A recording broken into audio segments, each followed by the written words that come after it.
the 600 points for the month of March. He joined Michael Jordan in 1987 as the only players to reach the mark in March in NBA history, and only 10 players to score 600 points in any month in league history. Right now, the Padres are trying to avoid a sweep down at Petco Park in Game 3 against the Giants. We are in the top of the 7th, and it is 3-0 Padres. Only one of those runs is actually earned. The Giants have given up 2 unearned runs, but we'll take it. Right now, like I said, top of the 7, it is 3-0 Padres. Staples has hundreds of great ways to boost your brand, like spectacular signs, brilliant brochures, eye-popping posters, mouth-watering menus, and more. Shop now through April 18th and save up to $125 on all your custom prints. Staples, that was easy.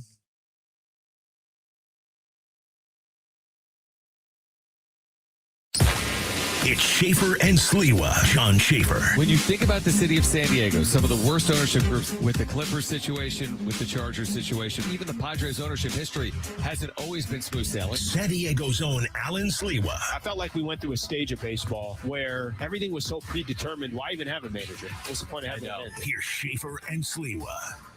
All right, San Diego and Southern California, what's going on? This is hour 1 of Schaeffer and Sliwa on this Wednesday afternoon, where we will react to the Padres opening homestand when it comes to an end, which will be sooner rather than later, trying to salvage a game against the Giants, as the Padres will take to the road after today's game and play the Red Sox in Boston this weekend. So there's a lot to get into. Kevin Acee is our Padres insider. He'll be back with us coming up at 5 p.m. We'll hear as well from Craig Stamon once this game goes final. Alan, first of all, it's great to be back with you for day 3. Yes, sir. It feels great like we've been doing this here for like 4 days, but it's only day 3. That's how quickly this week has gone. That's right. Although we did do a 4th day if you go back to last week. Are we counting that? Yeah, I think we should count it. In a weird way, if I could say this, I don't know if you feel the same way. Kind of feels like we've been doing this for a little longer together. Okay, let me ask you this. Yeah. If you had like an anniversary with someone, like the show anniversary, would you say this show started on Monday, or would you use last Thursday when we did a full show together? Now, nobody knew we were doing a show a few days later as a show. Monday. You say Monday's the anniversary. Monday. Like that's when we started, like officially started. That's the it's show. Announced. We did a full show. We did 3 hours together. When we did an hour and a half, and the other one at outside of Petco at Sidebar. Yes, exactly. So I think well, we got to remember the anniversary date. Yeah. Because when was Monday? March 30th? March. Yeah, I think it was March 30th. So we got to remember. We already forgot. If we make it a year, we have to celebrate March 30th in 2027. Done. That it's Now the odds of making it a year, that's a different conversation. I mean, it's like any relationship. You just don't know, John. It's like anything, right? You just don't know. I think we can do it. I think we could do 10, 20, 30 years. Yeah, it's been 3 days, right? We can do this for 30 years. Easy. For the next 30 years. Easy. No problem. I'm reminded because this is our 3rd day. Yep. And I'm reminded of this because, on social media, they remind you of everything. You know, when you get the post on Facebook, like 7 years ago today, you walked your dog. I'm like, yeah, I did a lot of other days too. You can remember that day. Right. Such a special one. 7 years ago today. You took a photo of a pizza. It was sunny. Like, oh, wow. It's shocking. Well, I saw this morning immediately on my timeline on both Instagram and other social media like X, which you don't have on your phone, which is smart. It's the 3-year anniversary of Lamont Butler at the buzzer. Yep. Lamont Butler at the buzzer. And the question just for the next 3 hours, if you want to chime in either via the phones, 877-767-4760, or text us, 70470, start it with team, or hit us up on the talkback mic, open the iHeart app, search for 760, click the red microphone, and leave a talkback. Here's my question for you. Everyone remembers where they were. If you're a San Diegan and a sports fan, where were you when Lamont Butler did this? This is the call from Ted Leitner. Up against Acee, puts it up short, rebound, Acee. Acee got the rebound. Here are the Aztecs down 1, 4, 3. Lamont Butler, pull up jump shot. Good. They're storming the court. Who's going to the championship game? Not FAU. No. The San Diego State Aztecs are going to the NCAA championship game on Monday. How about them Aztecs? How about them boys? As heard on Extra 1360, right, Brett? 3 years ago, that would have been on Extra 1360. 3 years ago today. Now, Alan, you and I were in the exact same building at the exact same moment, which was NRG Stadium in Houston. Yep.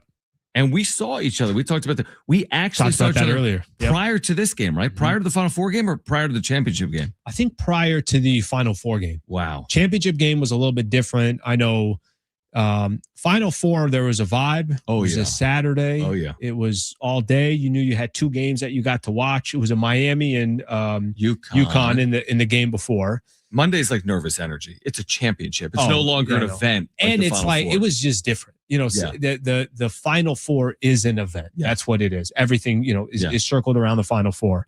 When you mentioned it to me, and you're right, we did meet up before, and I'm sure there's a lot of, you know, obviously San Diegans that have their own memories in this. I had a buddy of mine, my buddy Trey. Yeah. And in a group chat, like you mentioned, he's out on the East Coast. So this was like, let's say, just turned midnight, whatever it is, right? Yeah. So it's this morning. For us, it was 9-ish. Right. And he sends a video, and I didn't look at any of the context of it. I just saw the video, and it's me. We went 4 of us total, and we're all at the game. And I'm like, yeah, that's random that he sent that. I didn't put any of the pieces together, and then until you told me. Yeah, I was like, go to bed. You're on the East Coast. Go to sleep. Right. So, you know, it's funny because there's a lot more to it than just that moment. It was just incredible. It's like I remember when SDSU was on this run. Yeah. The only thing I wanted, I'm like, could I just have some merch that has San Diego State with a Final Four logo? So this was prior to them getting to the Final Four, right? So that's what you were rooting for. It just leading up to, like, we were, as everybody got so excited that they got to the Final Four, right? This is Gotcha. But leading up to it, it's like, how unbelievable would that be if we can just buy merchandise that has 4 teams on there, it says Final Four, and there's a San Diego State logo. After that, you're like, all right, I don't really know what they're going to accomplish. They weren't taking on UConn in the first game. They were not taking on Duke, Kentucky, and FAU. So now you're like, wait a minute. Can they actually make it to the championship game? Yeah. That game might go down as one of the most incredible moments probably in San Diego sports history. If you really kind of look at it without winning a championship and being in that ticket, I think we all have our memories, and you were lucky enough to be right in front of the play. I want you to watch this on air. No one has seen this. I have never shared this video. Brent's laughing at this. Brent's seen it, right? I've never shared this video, Alan, because I'm embarrassed by it. Mm-hmm. It's someone behind me, my buddy John Fanta, who's like blown up and become this huge national broadcaster. It was him or someone next to him. Okay. And then John's like, yo, I need to send you this video just so you can see your reaction. Watch this video just for a second. Not with sound on or anything. I don't even know if the sound is on. It might take 20 or 30 seconds for you to get to it, but just hit play. If you are you playing it? Watching it now. So this is the whole play playing out, right? They get the stop. San Diego State gets the stop. So from what I'm watching, FAU's got the ball. Okay. They're going down. State gets the rebound. Now Butler's got it. Okay. So now Butler's got the ball. Mm-hmm. Waning seconds, right, Alan? Yep. Has he put it up as of yet? Not yet. He's putting it up right now. What an angle. Oh, my. Look. It goes in, right? You see me? I'll explain what I've never posted that. You got to post this. This is phenomenal. By the way, first off, you said it's your buddy Fanta who put this. Fanta, I think, took the video. Okay. Or his buddy next to him took the video, but Fanta got it to me. There's a couple reasons why this has got to go up. Okay, tell me why. You're one of the reasons. Your reaction, you can't get any more organic than that. Okay. Can I explain my reaction for a second? Sure. Because I stood up all like animated, but then I like fell over, and I'll tell you why I did that. I didn't fall. I intentionally went down because I didn't want the people behind me not be able to see. You know what's funny? The guy taking the shot, the video, whoever's taking the video, it almost looks like you're getting out of the way of the camera. Which I wasn't. I had no idea. Everyone probably had their cameras out. This might be the best angle that I've seen of the shot, because you're floor level, right in front of Butler, basically. And the angle of Lamont Butler's shot is the exact same angle that this camera is in. You got to put this up. You think I need to? Yeah, okay. And you got to just all you have to do is put on here is 3 years ago today, and put that up And obviously you're there and that reaction is going to be there. You have to do it. That's phenomenal. Isn't it unbelievable? That's just phenomenal. But again, for our listeners, I mean, maybe you're an Aztec, maybe you're not. Maybe you're a San Diegan, maybe you're not. Maybe you're new to the city, maybe you're not. You likely, there's certain things in sports. Yeah. Good or bad. Good or bad. I was thinking the exact bad same. you remember. I mean, I always remember the bad first. It's like, what do they say? I'm going to do a movie quote, even though I never watch movies. I think I know what you're talking about. Is this the restaurant thing? It's the Rounders thing. It's like everyone remembers their worst poker beat. Nobody remembers their best win, which I completely buy. It's like, are you serious? There was one out in the entire deck and I just lost $200,000 on that card being pulled. I think there's a saying that if you eat at a good restaurant, you tell one person. You eat at a bad restaurant, you tell everyone. 10. Yeah. Right. It's something exactly like that. So we all remember the negative ones. So where were you? I mean, 70470 started with the word team. I was courtside next to Ted. The amazing thing is, Lamont, I'm like looking at it now, like I'm just envisioning it. He pulled up right in front of me and Ted. Like we were at the free throw line. He was at the free throw line. He was extended on our side of the court. We were on that side of the court. And there were your angle is directly behind him, but he's not in the way, if that makes sense. Like you have no issue with seeing the shot go up and everything. So where were you in NRG Stadium? So we ended up buying 4 tickets and we're in the SDSU. We're on the opposite side of the floor, but we're on the SDSU side because there was an area opposite side of where he hit the shot. Opposite side of where he hit the shot. Or same side that he hit on the shot, but opposite side of the floor. Gotcha. If that makes sense. Like the backcourt, so to speak, exactly. as that plays out. Exactly. If I'm correct on that. But we're kind of on a corner. So let's say baseline to the left of the baseline. And there is just a phenomenal SDSU section there. There's just it's one of the best vibes that you could possibly have. Obviously, I don't have to tell you this. You're in the Final Four. Yeah. And you're going up against a school where I'm sure FAU is like, hey, we can beat San Diego State. And I'm sure San Diego State's like, we can beat FAU. We got a chance to get to the championship here. Yep. And when you're with that many fans and they're all in just this euphoric moment that you may never get a chance to experience again in your life. You don't know. I don't know what's going to happen, right? I don't know what's going to happen with San Diego State, some of these other programs, especially in today's landscape. But when the ball went up in the air, I think everybody in the section, it's just like it went still, it went silent, it went quiet. Did it feel like a long amount of time? Felt like a long time. Felt like that a ball long actually time. Going to go in or not? And you didn't even have time to think because FAU had the ball. Yeah, exactly. They need to You're stop. getting it off a rebound. There is no timeout being called. So now it's like what? You're just moving. So everything's just happening from you. You don't have a chance to react. And just the moment it goes in, just mayhem, shock, the place, just the energy of the arena and the section that we're in, where everybody, the entire stadium is kind of like, at least that section is moving up and down because you're all San Diego State fans. It's funny you say that though, because I've described the energy or the reaction after that shot to being, and I've never been in this environment, but I would imagine an environment would be like this, to a prize fight with a fantastic finish. Like I remember the buzz in the building between the games, between San Diego State FAU and UConn Miami. There's probably 35 minutes between those games. Mm-hmm. There was a 15, 20 minute buzz in the building because everyone was conversing. Everyone was actually talking to each other. Yeah, you're on your phone, but you're like, did that really? Everyone had a reaction 1,000%. to it. Every single person had a reaction. It's such a good point. It's actually raising the hair on my arms. Because there was this, one of the best moments about it was there was another game coming up. Yep. And you got to sit back and just enjoy. I got nothing to worry about. Wrong. The so relief funny. that you have. Oh, it's the a beer euphoria. lines you can even only imagine. San Diego State, either students or alum, deciding that they're going to celebrate like it was the turn of the century. We'll get to more of that throughout the course of the day. And we'll read your text on it. 70470 started with team. Where were you? And I'll also say this. I mean, I'm a little more old school when it comes to sports talk radio. Pick up the phone, have a conversation with us. Tell us where you were, how you experienced it. Would love to hear it. Absolutely. 877-767-4760. Where were you when Lamont Butler hit that shot? Butler at the buzzer 3 years ago today in Houston. 877-767-4760. All right, we will turn our attention back to the Padres. Kevin Acee will join us at 5 p.m. The Padres' slow start extended last night. They'll try to buck that trend here this afternoon. We'll get into the latest with the Padres on the other side. This is Schaeffer and Sliwa, San Diego Sports 760, and live on the iHeartRadio app.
With 3 seconds, Butler in the corner with 1 second. Hoists the jumper. It's good! It's good! Lamont Butler sends San Diego State to its first national championship game. All right. Schaeffer and Sliwa here on San Diego Sports 760. That's what it sounded like 3 years ago today. That was the Westwood One call. Like guessing the announcers. You were saying it was Spiro Ditas, maybe. I think Spiro. It sounded like Spiro. Did it? Maybe not. Okay, well, whomever it was. That's what it sounded like on Westwood One. You heard great. from Ted Light. You know what we need to grab, Brent, if we're going to do this throughout the course of the day? We need the Jim Nantz. That was his final four. That's the final four. Say that 2 times of Jim Nantz's career. And it still remains the only buzzer beater in the history of the Final Four with a team trailing. There have been buzzer beaters in a tie game. Chris Jenkins, Villanova, comes to mind in a championship game 10 years ago. But that's the only buzzer beater in the history of the tournament in the Final Four or later with a team trailing. Yeah, I'm trying to think. I don't know if I have. We talked about this a little bit with Fletch and Sammy. Had me on a little bit earlier. We're talking about, moments in the city. And, I can go back. I could look at, Tony Gwynn's 3,000th hit. Yep. I could look at the 98 World Series, getting to the World Series and being in Atlanta. Sure. Yeah. I can look at some moments with the Chargers. They make it to the Super Bowl and winning in Pittsburgh. Natron Means doing his, has his song, Chargers going to the Super Bowl. He does his whole thing. But something as like instant and a moment where you have no idea how that game is going to turn. You could say the same thing with the Chargers. I mean, obviously the Steelers are inside the goal line. If they score, Chargers going to lose that game. If the Chargers get the stop, they're going to win. So there's been some moments, but the Lamont Butler one, that's cream of the crop. You just can't beat that. Or if you can, it's on par with it. It's not better than it. I mean, the only thing that would have beat it, I remember Brian Dutcher said this. Yes, Mason Miller. Remember, they didn't go to Mason Miller for a 4-out save on Friday. They've gone to Mason Miller for a 4-out save today. So sensing that these games count, if you're 1-4 and you don't want to be 1-5, sure. Chase down this series up, finale. Okay. I remember Brian Dutcher, by the way, just as we kind of put a bow on this conversation, we got time. Brian Dutcher said after that game, he was basically asked, can anything top this? He's like, well, yeah, doing it, other than doing it in a championship game, you can't really top this. And listen, Brian Dutcher would know. I mean, he was with Steve Fisher in 1989. They won a national championship in overtime over Seton Hall. He was obviously there for one of the most iconic moments in the history of the NCAA tournament, Chris Webber's timeout. Of course, he was on the bench for that. They were in 2 championship games. Probably shouldn't have called a timeout. Probably not. With the benefit of hindsight, probably should have held on to that one. I just waited on that one. But Brian Dutcher would know is my point. But these texts are rolling in, Alan. Like, for example, 510 saying I was in Circus Sportsbook in Vegas. It was nuts. Ooh, that's a good place to be at. Sure. 615 saying I was in Nashville at a bar and I had no shortage of people congratulating me. I'm completely downplaying this, but it was arguably the best day of my sporting career. To your point. Listen, to your point. Look, if you're from, unless you've won it all, well, what's the moment then? Right. I can go. And is Cronenworth on your list? 2022 Dodgers? Here's why it's not. Here's the only reason why it's not. Okay. You still had so many rounds to go before you're going to win it all. Right. That wasn't a championship series. Of course, it was a moment because you got past the Dodgers, but and just the Padres. I mean, they had been. It's not like the Padres were making the playoffs every single year and having success in the postseason. It's been a while. Obviously, they haven't been back to the World Series since 1998. Yeah. So it was an incredible moment. It was a great moment, but you still had 2 more rounds to go to win a World Series. So there was still so much more in front of you. It's almost as if like that's a Sweet 16 moment if you're talking college basketball, if there's an equivalent to it. I know it's different because it was the Dodgers, but you don't win a World Series by beating the Dodgers. You win a World Series by winning a World Series. I mean, and arguably San Diego State before Butler at the buzzer had iconic moments. They beat the top seed in Alabama, but it was in the Sweet 16. That's right. They beat Creighton at the buzzer. That's right. Essentially. That's right. Darian Trammell was pushed in the back. It was a controversial foul call in the moment. It doesn't get near the discussion. I didn't see anything. Oh, it looked like a hard foul to me. Yeah, should have been a T. Should have been a T. By the way, 619 saying Uncle Teddy's call, ... goosebumps. How about Jim Nance? Brent, you have this? Jim Nance, his final four, he called the only buzzer beater in Final Four history. A rope, and it's blocked. Pulled down by Mensah. They have the 1 timeout. Are they going to take it or not? They don't have their scorers on the floor. It's Butler with 2 seconds. He's got to put it up, and he wins it. He wins it with the jumper. A San Diego State miracle. Great call. That was Bill Raftery, by the way, screaming like a child in the background. Best. And he was on the call the other day. Yeah, it's a perfect compliment. Right. It's like your role, and he plays that role perfectly. Yeah, absolutely. You want to give a little love to this one? Yeah, Because I thought Nance for a second there, I thought he was calling because it was at the same time Laureano was at the plate. Listen, the Padres right now, it has been, would we all agree, for all intents and purposes, it has been an awful homestand to start a year. Yeah, right? You really can't get any worse. Yeah, I mean, they haven't had a game where they've scored 3 runs. They've had bad starting pitching. Not everybody, but they've had bad starting pitching. Their bullpen has struggled. Their stars have struggled. You can't really ask for a worse start. But with all that being said, should they win today, and Ramon Laureano, who controversially got a day off, there's no controversy. Just play your best guys. Right. He didn't play yesterday. They don't score, and now he plays today. He hits a 2-run home run. It feels to me, Alan, like somebody told the team and Craig Stamon, like the season has started, and you got to treat it as such. And the reason I say that is, you go to Mason Miller in the 8th inning. 2 or 3 days after, you didn't go to Mason Miller in the 8th inning. So, and I get it. I think the organization, if you ask them publicly, would downplay the significance of the 6th game. In fact, last night, Craig Stamon was asked by Kevin Acee, the 1/30th. Hey, you've played 1/30th of your season. I had to listen to that twice. I was like, damn, they did the math on that one. I liked it, but he kind of scoffed at it. But the truth is, I think they all recognize, even internally, sure, there's time. But guys, let's pick up the pace a little bit. And I've sensed it a bit here today. Pavetta looking like Pavetta, them chasing it with Mason Miller in the 8th inning. Finally, the offense has come to life. It's encouraging, at least for 3 hours. Yeah, and listen, it's still a really bad start as far as your homestand goes. You lost 2 series. And if the goal is every single year, all you're trying to do is just win, or every single series, you're just trying to win a series. That's it. Can you take 2 or 3? Yep. They're 0 for 2 in that regard. If they end up, obviously winning this game, and there's a lot of layers to kind of fit in. And I know we'll get a chance to talk about it. We'll kind of allow the game to play out itself, but Laureano does hit that 2-run home. All right, we're going to hear from Craig Stamon when this game goes final. Kevin Acee, our Padres insider, will join us at 5 p.m. We're asking you, where were you when Butler hit that shot at the buzzer in Houston? You can call us 877-767-4760 or text us 70470. Start your message with the word team. This is Schaeffer and Sliwa on San Diego Sports 760 and live on the iHeartRadio app.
This report is sponsored by Anderson Plumbing, Heating, and Air. In NBA news last night, the Lakers defeated Cleveland behind 42 points from Luka Doncic. That 42 points gave him 600 points for the month of March. He joins Michael Jordan in 1987 as the only players to reach the 600-point mark in March, and one of only 10 players to score 600 points in any month in league history. Right now, the Padres and Giants are going at it at Petco Park. The Padres trying to avoid the sweep. Right, we are in the bottom of the 8th. The Padres got the bases loaded, and they are currently up 5-1. Choosing the right home service company isn't just about fixing what's broken. It's about trusting who's in your home. That's why homeowners count on Anderson for friendly professional service that keeps everything running right.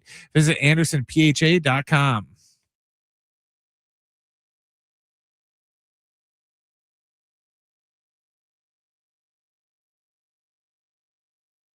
All right, San Diego Sports 760, Schaeffer and Sliwa. Padres about to go final. We'll hear from Craig Stamon coming up in just a few minutes.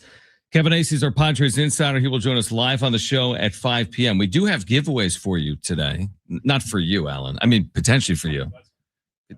Turn that mic on. That's okay. You don't need. I mean, maybe you do. I would like them, but if you know. Well, I mean, we got Sesame Place, 4-pack of tickets to Sesame Place. Okay. And we've got those tickets to see Charlie Puth 3 weeks from tonight. I'm in for Charlie. All right. You're in for that? It's at VA House, right? At VA House Arena. Okay. At VA House Arena. Okay, so how did the Padres get here? 1-4 overall. It hasn't just been, the funny thing is, it's not just one thing. Like rotation, it's gone sideways. Offense, they haven't scored more than 3 runs in a game until today.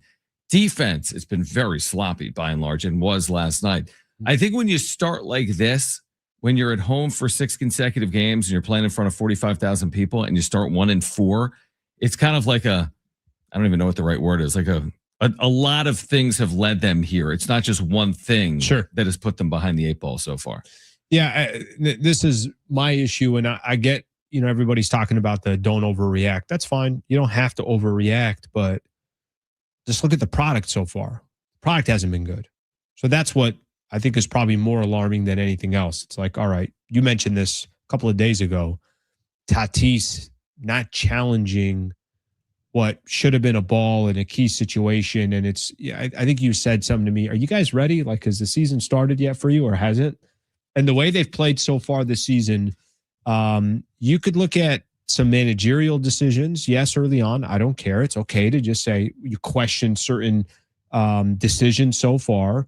You can look at some starting pitching. I mean, clearly what you saw yesterday, what you saw from Walker Buehler, are you a little concerned with your 4th and 5th starter? Of course. Why wouldn't you be? You've seen some moments from your bullpen who you're hoping is going to be untouchable. Sometimes it doesn't matter if you're down like they were yesterday, but nothing has looked smooth. Nothing has looked clean. Their defense has been a little bit suspect as well. So it's just, you can have a bad start, and that bad start could just be some bad luck.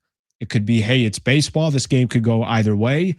But I don't think they've played an overall smooth game, full 9 innings where you're like, that was good baseball. So that to me is what sticks out the most over the first, call it 6 games when this is done. And this might be their first game where you're like, hey, that's actually a well-played baseball game from a pitching perspective, from a hitting perspective, from a bullpen perspective. You haven't really had that full array yet. You might get it tonight. Yeah, I wonder if a win like today, and barring an utter calamity, they'll win today.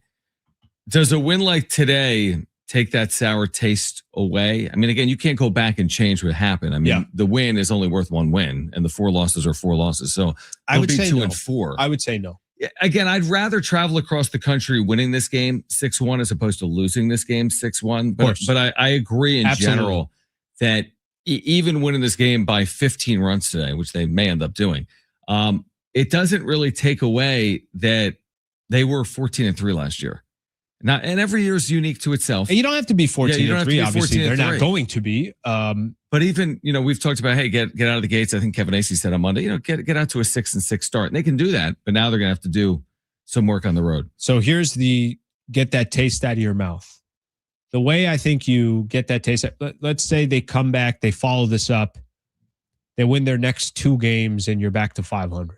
Now you could just kind of breathe for a second and say, all right, that's fine. All right, let's roll. And I think the conversation of, can you be 20 games in and be hovering around 10-10, 9-11 at the worst, 11-9 probably at the best?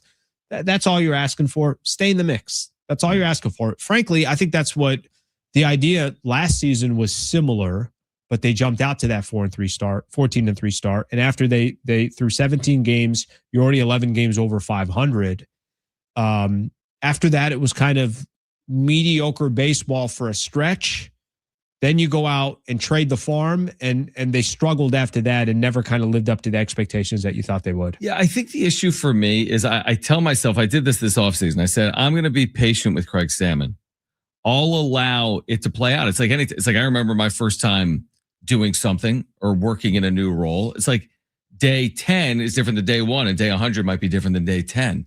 I say that to myself, and then I watch some of it play out, and I react differently. I'm like, hold on, there's the big leagues. And all these results matter. And I know you're it's questioning this decision. You're questioning that decision. So it's weird. And it's okay to do that. I think as long as what would be absurd is to be 2 weeks in and saying they hired the wrong manager. I don't think people are saying that 4 days in. We're not saying that. And it's just impossible to know whether he's the right manager. What about this? What about this possibility? Mm-hmm. Let's say the season goes at the end of the day, everything goes fairly well. They somehow navigate themselves back to the postseason again, which, by the way, is going to be an accomplishment. This is not some rite of passage. We've seen some of the analytics. I mean, they're going to have to play well to make the postseason. I think most people would agree. Let's say they get there. I wonder if my mind is going to go to, well, now you got a first-time manager in the postseason, and you can't afford to give up a game because of a mistake that a rookie manager is making in this spot when you're on these thin margins, best of 3.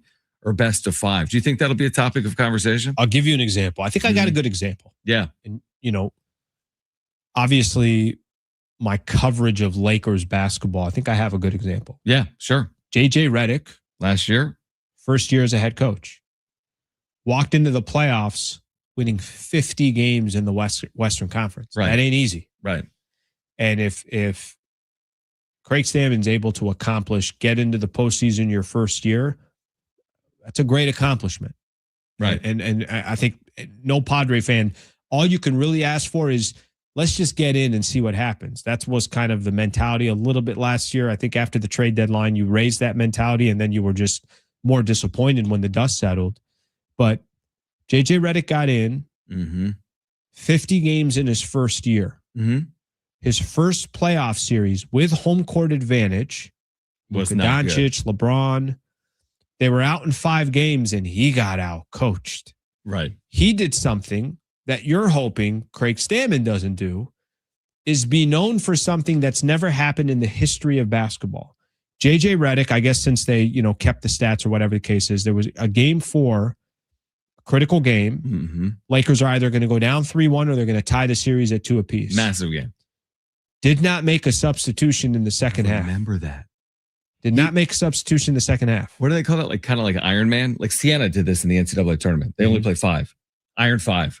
Just go down with those guys. Well, you can be the best manager in Major League Baseball, the best head coach in the NFL, or the best head coach in the National Basketball Association.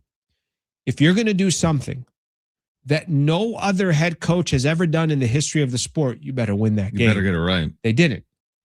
And that stigma has stuck with JJ for a whole year. And by the way, this is Lakers again. Last night they comps. You get the 50 wins. They're going to make the playoffs. You know what everybody's saying?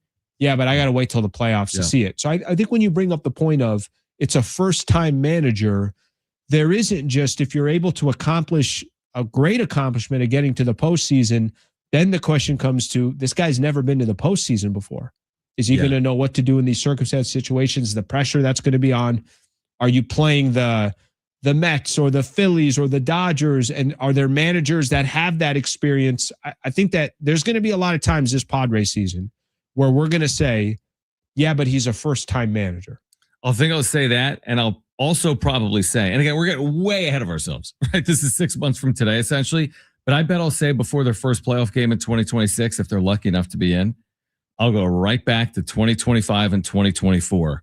and their lack of offense. And I'll say, yeah, I know what they've done to get here, but is anything really going to change this time around? And they're going to feel that weight. Manny will be asked for 3 straight days. Right. Hey, are you going to hit better than you've hit the last 2 postseasons and yada, yada, yada. Again, they got to get there. They've played 5 games. But you know what's funny when you mention that?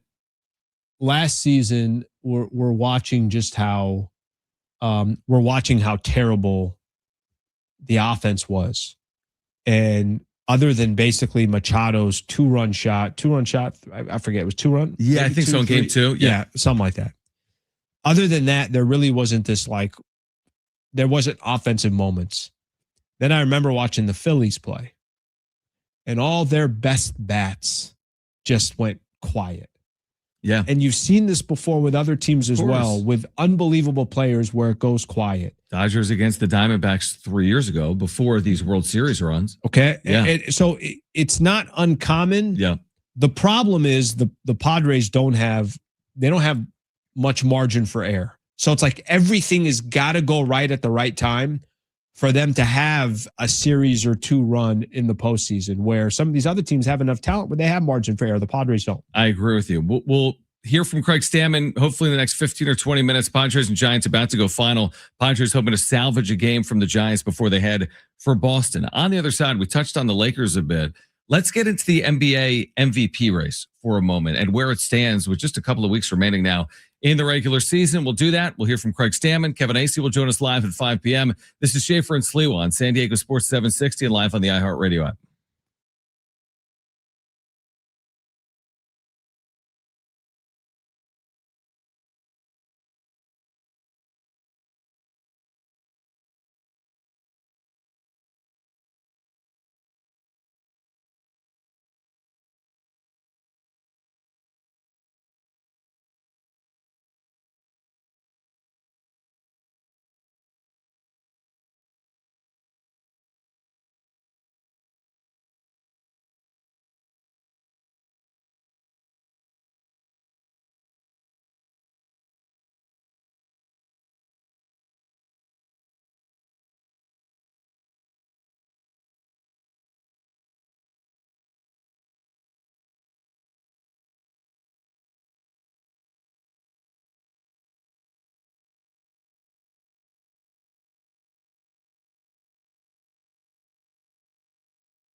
All right, San Diego Sports 760. John Schaeffer, Alan Sliwa. Again, we've got great giveaways for you here today. Charlie Puth tickets. We can give those away in the 4 o'clock hour. And we've got Sesame Place tickets to give away. We can do that in the 5 o'clock hour. Turn your mic Stop on. doing this. I think we got our seats. I like this. I think we got it. I think we do. I think this is it. You kind of like this. I don't even know. Like Took a little bit of the corner so that. And I'm at the desk a little more so, but we can see each other a little easier. I think it's better for YouTube as well. Well, it's like, have you ever been on, when I go on I'm married, but like when I go on a date with my wife, I don't go on dates with anyone other than my wife. Hopefully, just your wife. But I don't sit on the same side as the table with Kristen. Like I don't eat. We were talking about the breadsticks and the whatever, the pizza and the I don't go to Olive Garden and sit here and have Kristen sitting here. I sit across from her. Okay. Right? Because that's more natural. Now, Let me ask you this question. Let me ask you this question. What do you think she wants? She likes across. Always? No, if it's 4 people, she no. wants to What be I next to meant me. was like earlier on when you guys were dating or something like that, or when you just got married. I think she wants to be across. Okay, because there is something about I'm going to sit in the booth with her you right next to you. I'm going to sit right next to you. I see that when I go out. What percent of people, now I'm curious, have you, and I know nothing about your, how would I know anything about your dating history? We have this tabletop card game that Sammy had earlier. But that's right. Have you in your life gone on dates and been on the same side as a table? 1,000%. Have you? Oh, yeah. I feel like that's in the minority, so to speak. I feel like a majority of people on dates are sitting opposite each other. You have to be, that's got to be. It's kind of bold. I think it may be a little bold, but I think it also shows like there's some genuine interest there. Interesting. There is a little bit now over time. And my girl who's still up in Los Angeles right now in Pasadena, but with her, there's a lot of times we'll sit across from each other, but there are also times it's like, scoot over a little bit. Let's sit right next to each other. This is kind of fascinating. Yeah. What's less fascinating is the Padres have salvaged the game in the series. It is over. Mason Miller technically earns a 4-out save. Now they win by 6, but he entered the game in a save situation. So they get a game in both of these series. They beat the Tigers once, right? That was the 3rd game of the series, was it not? 3rd game, same exact play. Lost the first 2, lost the first 2. And then here today. Now, here's what I would say, and you made this point a little bit earlier. This is impressive because not only is it a win, and you'll take any win today, Alan. They could have won this thing 13-12 or 1-0, and you're taking it. But the way in which they did it, cleaner, no errors, 7 runs, their highest output of the season, hit for some power, Ramon Laureano homers. Less cute with the lineup, I thought. The lineup we can get into. Nick Pivetta was very good. Nick Pivetta was very good. Very good. Jeremiah Estrada came in, had no issues, and just Mason to point Miller. him out. And Mason Miller has to be this guy that you're so heavily reliant on. You can't. I would love to say at the end of the year, Alan, we look up and when Mason Miller enters a game, they don't blow a lead. I mean, I don't know how realistic that is, but he's the type of guy that should be closing at a 98% clip. If he appears with 49 leads, hopefully they'll hold 48 of them. Sure. That's the type of year. So I would say a good game to cap a disappointing homestand. So this is a little unique. It's unique for me because we're not 1 week into the show. No. And last night, you and I are watching the Padres lose on a Tuesday night. Yep. Run your record to 1-4. Giants don't even make it a game, before you even, again, this is one of those. I left the studio a little bit later, but first pitch is 6:40, 6:45, whenever it was. Before you even sit for a second to just try to enjoy a baseball game, they're down 1-0. Yeah. And then they're down 4-0. Right. I think the second pitch of the game, too. Yeah. I'm like, what's going on here? They're down 4-0. They make a run. They make it 4-3. They start making it interesting. You got the 6th inning where they give up another handful of runs, and all of a sudden it's 8-3 and 8-3, 9-3, however the game closes out. It was really disappointing. And I spent a lot of my prep last night and this morning kind of getting ready to react to that game. It's like, oh, yeah, there's an afternoon game. So at least we can sit here and have the conversation today that the Padres are coming off a W, but it was a very disappointing homestand. And even though they won this game, and there's some positive things to talk about, overall, the 2-4 start, it's unacceptable in the sense of you're at home, the place is going to be rocking. Petco, of course, is going to be sold out. It's disappointing that just 3-3, the difference of one game is a big difference. It isn't. I would even say the difference between 2-4 and 1-5. You know what people would be saying. If the Padres lost today 7-1, just flip everything that happened. Giants did everything the Padres did. Pivetta loses again. Pivetta allows a few runs. He's ineffective, goes 4 innings. It's just a cacophony of errors, a couple of errors in the field. Just bad baseball. Like last night was really bad baseball. I agree with you. If that played out, thankfully it didn't. We're fielding calls from people saying this ain't it. I would probably talk people off the ledge, so to speak. There'd be people calling for Craig Stamon's job. I kid you not. If they lost this game today and fell to 1-5, people would be saying Craig Stamon is not the right guy. I think for at least a day, you kind of hold off on that. Sure. Right. Get a chance to breathe a little bit. That's how I look at it today. Again, you can't take back the 4 losses. They lost the games, but better than the alternative today. The good thing today, like you mentioned, and I think we both felt this way. You had kind of called the series out to a T. Because before this series started, you were a little concerned about the Giants because the Giants are also desperate, and you can't play as bad as they did against the Yankees in their first 3 games, and they lose all 3. They score 1 run. 1 run in 3 games. How's that possible? They score 1 run in 3 games. Yeah. And listen, they have some dangerous bats, so it's obviously surprising that they did that. And I think the way you were talking about it was this was set up to be a little bit of desperation for the Giants. They did their job. They got 2 or 3, but at least for the Padres, I think the beauty is we know Nick Pivetta is a good pitcher. There's a reason why they gave Nick Pivetta the ball on opening day. There's a reason for it. And now all you could try to do is kind of just try to get back on track. And I think the main emphasis that we both already hit on was just play better baseball. You're going to lose games. Don't lose them because of the mistakes you're making. Lose them because another team just had a good night. Here's something that we can discuss as well. And we'll hear from Craig Stamon coming up at the top of the 4 o'clock hour. And Kevin Acee will join us live at 5 p.m. So we've got all your post-game reaction. Every team, all 30 of them, will go 2-4 over a 6-game stretch this year. Trust me. There won't be one team. And it won't be the last 2-4 stretch for the Padres. Exactly right. It's just like when you start a year 1 for 17 at the plate, people go, oh, he's 1 for 17 at the plate. If you start 8 for 17 and then over your next 17 at bats, you go 1 for 17. Well, now you're 9 for 34. But when you start 1 for 17 and then go 8 for 17, people think you're off to a slow. Sure. So it's just, there's a lot of attention on beginnings of anything, right? The first game of the NFL season.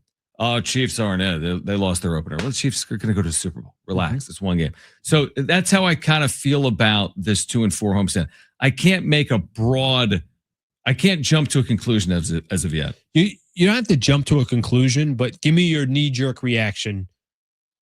6 games so far this season. What's your knee-jerk reaction? It's disappointing. And the thing I was worried about in the offseason, their starting rotation still worries me. I'm probably more worried today than I was 6 games ago about their rotation. So I think most people would probably have the similar feeling. Yep. So I think whatever your concerns were coming in, still there. Or like you just said, actually, I might have added I might have added 1 or 2 concerns.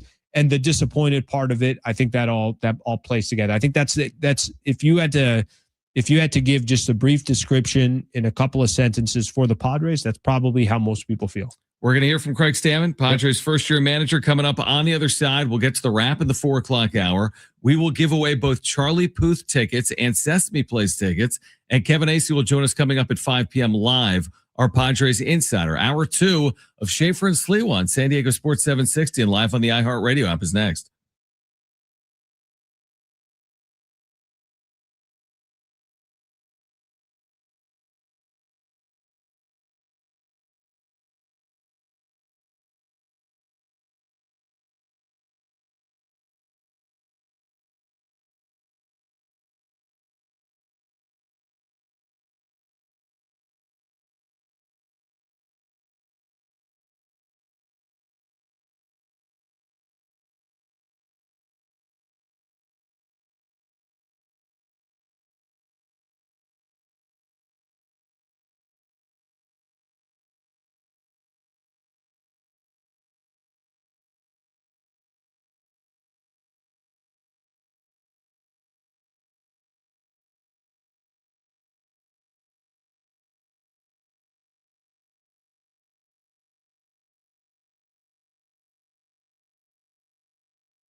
This report is sponsored by MAD.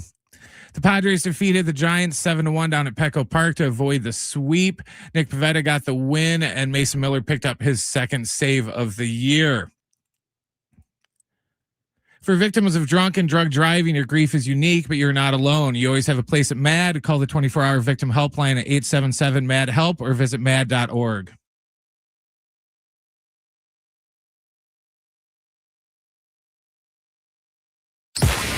It's Schaeffer and Sliwa. John Schaeffer. When you think about the city of San Diego, some of the worst ownership groups with the Clippers situation, with the Chargers situation, even the Padres ownership history hasn't always been smooth sailing. San Diego's own Alan Sliwa. I felt like we went through a stage of baseball where everything was so predetermined. Why even have a manager? What's the point of having a manager? Here's Schaeffer and Sliwa. All right, San Diego and Southern California. This is hour 2. The all-new Schaeffer and Sliwa, San Diego Sports 760, live on the iHeartRadio app, reacting to both the Padres' win over the Giants and Allen's coffee situation on this Wednesday afternoon. We're okay. We're figuring it out. I don't know if you saw me. It's two breaks in a row. You've gone out. Yeah. And this is coffee related? Nothing. Yeah, there's I'm kind of pumping the thermos things, whatever you want to call it. Trying to just milk this thermos to get coffee. And trying to see if there's coffee coming out. There's nothing. And nothing. By 4 o'clock, let's just say coffee's probably out. Now, for you and I, and you're getting to know me a little bit better, I like that coffee, that afternoon cup of coffee. Oh, I know that about you now. All right. and you know, what would be nice is also a pastry that goes with it, but I think I'm asking for a little bit too much there. Probably. So, Mike, who are Cheez-Its pastries, by the way? Because we have Cheez-Its. No, but you know what would go perfect with that cup of coffee? Trail mix? Those couple of those peanut M&Ms. Oh, from the trail mix. Chocolate, you know, just kind of get those specifically. So right now we got a brand new brew going. Mike now helped you me out did this, with that. or Mike Usher did. Yeah, this? Mike definitely. Because I didn't know where anything is. I'm walking in there. The only thing I know right now is where the cups of water are. Right. I'm today. I just started figuring out how to get like, hey, this corner, you turn this corner, you're closer to where your car is. Right. Hey, you turn this corner, that's where the sales side is. So I'm still trying to figure out where the hell everything is. So the kitchen is ancient to me. I have been here nearly 9 years. Yep. Brent's been here longer than that. Mm-hmm. I don't know every nook and cranny of this office. In fact, if you ask me right now, go to our market manager's office, Noreen.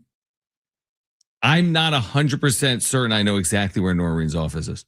As in, I know the vicinity. Yeah, I know there's a couple corners that you got to kind of try to get in there. So I'm saying, so that's just my point. Like, yeah, I'm still learning. Give me another 9 years, I'm going to feel better. 9 years, the guy is still figuring it out. I like that. I'm still trying to figure it out. So next break, we're getting back in for the cup. But if you ask me, hey, how many cups of coffee have you had today? You're just one. And that was this morning. I was up at 5:45 this morning. I've only had 1 cup of coffee. I need You need another. I don't need to have it. I like having it. Right. Is that weird? No, it's not weird. Do you need another beer or do you like having another beer? Again, I think I like caffeine, but I think it's not good for me. Yeah. Me specifically. I remember, have I ever told you this? Does it kill your sleep? Here's the thing. We're gonna get to the Padres in a second, I promise. But 3 times since moving to San Diego in the last decade, I've ended up in the ER thinking I'm having a heart attack. Now, all 3 I haven't. And one time, the last time it happened, caffeine related. Last time it happened, I texted Mary when I was on the air doing the show. But this is before the show, like noon. I'm like, I'm not going to make it. By the time they do all this stuff, it's taken like 3 hours. So it was like 1 in the afternoon. I texted Mary, hey, I'm fine. But I thought I was having this. My heart was racing. Just why? I just out of curiosity, when you're there, what did they say? Because you went to the emergency room. Maybe an urgent care, like a Scripps. There's a place I go. Here's what they tell me. Take the Comrex. Plug in. Yeah, because my heart's racing. Keep doing the show. The show must go on. So here, the 2 things they've told me is this. Okay. A, it's not worth risking. Better safe than sorry. You could just drop dead, in theory. If you think you're actually having a heart attack and have symptoms you believe to be heart attack related, you should be safe. Doesn't mean every time you have a 1 second and my heart race for 1 second, that doesn't mean you need to come. You got to come in every time. But you make a decision. And they also said, this is the weirdest thing that anyone's ever said. They're like, we see a lot of tall, skinny guys. I'm like, what? They're like, yeah, just like tall, skinny guys just like come in here thinking they're having heart attacks. I'm like, is there a medical theory on this? They're like, no. So and they always do the EKG, and then they even do an X-ray. Like, do you have what's it called? Like a blood clot? Because some of the symptoms are similar. That's how I found out I had scoliosis. Oh my god! Because they're like, oh, you don't have your heart's fine, but your back is really curved. So anyway, every time heart attack. But does any of this? Is that why there's a little hesitation on caffeine? Yes. And hesitation on coffee specifically? Last time it happened, Mary made a great observation. She goes, I say, hey, I'm in the ER. I think I'm having a heart attack. She goes, lay off the caffeine. That was her comment. And I think she's spot on. So okay, I've that tried makes a lot, to limit that makes it a lot more bit. sense. Yeah. And here I am going in for cup number 6. But it's hard because in what we do, to your point, you get up early, you do work. You do a lot of night work. I do too. Yeah. The schedules are all over the place. YouTube, then you're preparing for shows, watching games, a lot of adrenaline. We don't play, but you know that feeling. It's like you watched a Padres game, you're reacting to it. You watched a Lakers game, you're reacting to it. Yeah, I don't just go right to sleep. Well, I watch the Lakers hit a buzzer beater and go right to sleep. How about somebody gets off of work at 5:30 or 6 o'clock? Do they just go home and go to bed? No, they have the whole evening typically. I start eating. Yeah. It's 11 o'clock at night. I don't know why I'm eating. I start watching TV. 100%. I'll kind of go through the same motions. Craig Stamon, as we speak, is speaking with the media. Okay. So we'll play that back for you momentarily. Can I just give me some takeaways? Not even just the takeaways, but just nice offensively. I mean, the Padres put up 7. They hadn't had a game so far this season early on. Yep. Hadn't had a game where they've scored more than 3 runs. So 7 to them is the equivalent of 17 runs. Right. But a couple of guys here. Machado goes 2 for 4. All right. Laureano, it is encouraging. Yeah.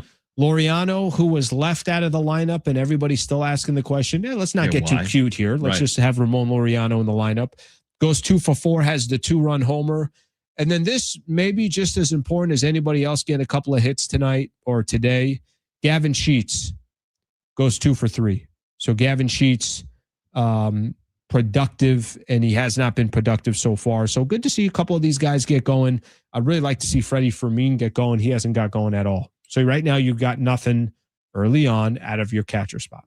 Correct. Yeah. And I think your general takeaways, I feel like similarly in terms of like Machado, a couple of hits. Mm-hmm. That to me, how many times have you heard me say or anyone say, as he goes, they go? Mm-hmm. Like, it's hard to, there's not a lot of stretches in recent Padres history where he hits 400 for 10 days and the team goes 3-7. It's like when he plays well, by and large, it spurs his teammates to play well, or you just get the results you're looking for. Which is so equivalent to a lot of these sports with their stars. 100%. If NFL, NBA, NFL, if your quarterback is cranking in the NFL, there's a good chance that your team is probably pretty good. Yep. And I don't think it's that much of a difference here when you mention Machado with the Padres. Yeah. So I think Machado is encouraging. Honestly, though, it's Nick Pivetta. Like, think about it. We know they have a good bullpen. I know Manny Machado at the end of the year is hitting 284 with 27 home runs and 89 RBIs. I just know it. Trust me. I've heard you guys say that a lot, right? Like over the years. Yep. And maybe it's a home run less, or maybe it's an RBI more. Mm-hmm. You understand the point. It's impossible to go all in on Manny because he will always get there, so to speak. Although there'll be moments you want to. But Nick Pivetta, you didn't know off the opener. You were hopeful this is what you'd get, because openers can be misleading and misleading, I think is the right word. Steen struggled. Logan Webb struggled. And then Webb bounced back yesterday. So for me, it's Nick Pivetta. I already know their bullpen's good. I already know Manny Machado's good. Nick Pivetta was good last year, but his career numbers were not that. For Nick Pivetta to pitch the way he pitched today, 5 scoreless innings, do I have that right? 80-something pitches. That, to me, is the number one story coming out of today. Yeah, ended up giving up... Do you allow how many hits? 1, 2? 8 Ks, by the way, as well. 5 innings, gave up 1 hit. 1 hit. That's right. Hit. Just one hit. It's pretty good. Well, okay, and I think the Padres are so dependent. We were talking about a little bit earlier about their margin for error. They don't have much margin for error. Right. They can't afford Nick Pivetta not to be what he was last season. They can't afford Michael King not to be the Michael King that we're accustomed to seeing. Right. they can't afford, and we'll see how this season plays out. They're going to depend on Randy Vasquez this year. That's not a luxury. That's a necessity. Yeah. There's certain players they just cannot afford. And this is why it's so much different between where the Padres sit. And listen, I'm not trying to make the comparison because everybody's chasing one team. And that one team has all these different outlets that they can go to. If this route doesn't work, they can go that route. This route doesn't work. They got players that are absolute studs and all-stars that they can have miss. They can afford them missing a month and a half, 2 months, whatever the case is. The Padres are not in that position. They're not in that spot. And Nick Pivetta is a perfect example of it. The reason why there was a lot of concern after the first game, it's not that they just lost to the Tigers. It's Pivetta got handled, right? Yeah. It's Pivetta couldn't even get through a few innings. And again, if that happens to Walker Buehler, your heart's not racing because you're saying, all right, I don't really know what I'm going to get from Walker Buehler. Pivetta, he's got to work. Michael King has to work. Randy Vasquez has got to be depended on. Like you go back to some of the bats for the Padres, there is no world where the Padres are successful and Manny Machado's not successful. Now, he's going to need some help. There's going to be other players that have to be there, but there are certain players that are a necessity, other players that are luxury. Nick Pivetta is a necessity. I like the heart racing analogy after I told you just 5 minutes ago. Maybe I shouldn't have gone with that. That I was going to have could have gone with someone else. So, By the way, okay. that hat, solid hat right there. So this is, me and hats by and large, right? I wear a lot of hats. Yeah. Like literally and figuratively. But that's a old school phenomenal hat right there. There is, I think there's a great local company. I don't even know how much they're in the hat game right now, but Parks and Normal.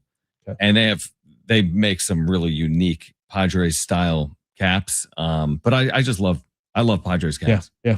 I love caps. All right. So we can tip our cap to Nick Pivetta. Maybe that's what Tony Vitello, the manager of the Giants, did earlier today. Brent is grabbing the audio from Craig Stamon, which means we're not breaking as of yet, but we will hear from Craig Stamon coming up actually after our next break. We gave away, what did we give away yesterday first? Sesame Place, or what else do we have? I think we did Sesame Place first. We have Sesame Place and we have Charlie Puth. Yeah. Let's give away Charlie Puth tickets coming up in the next 15 minutes or so.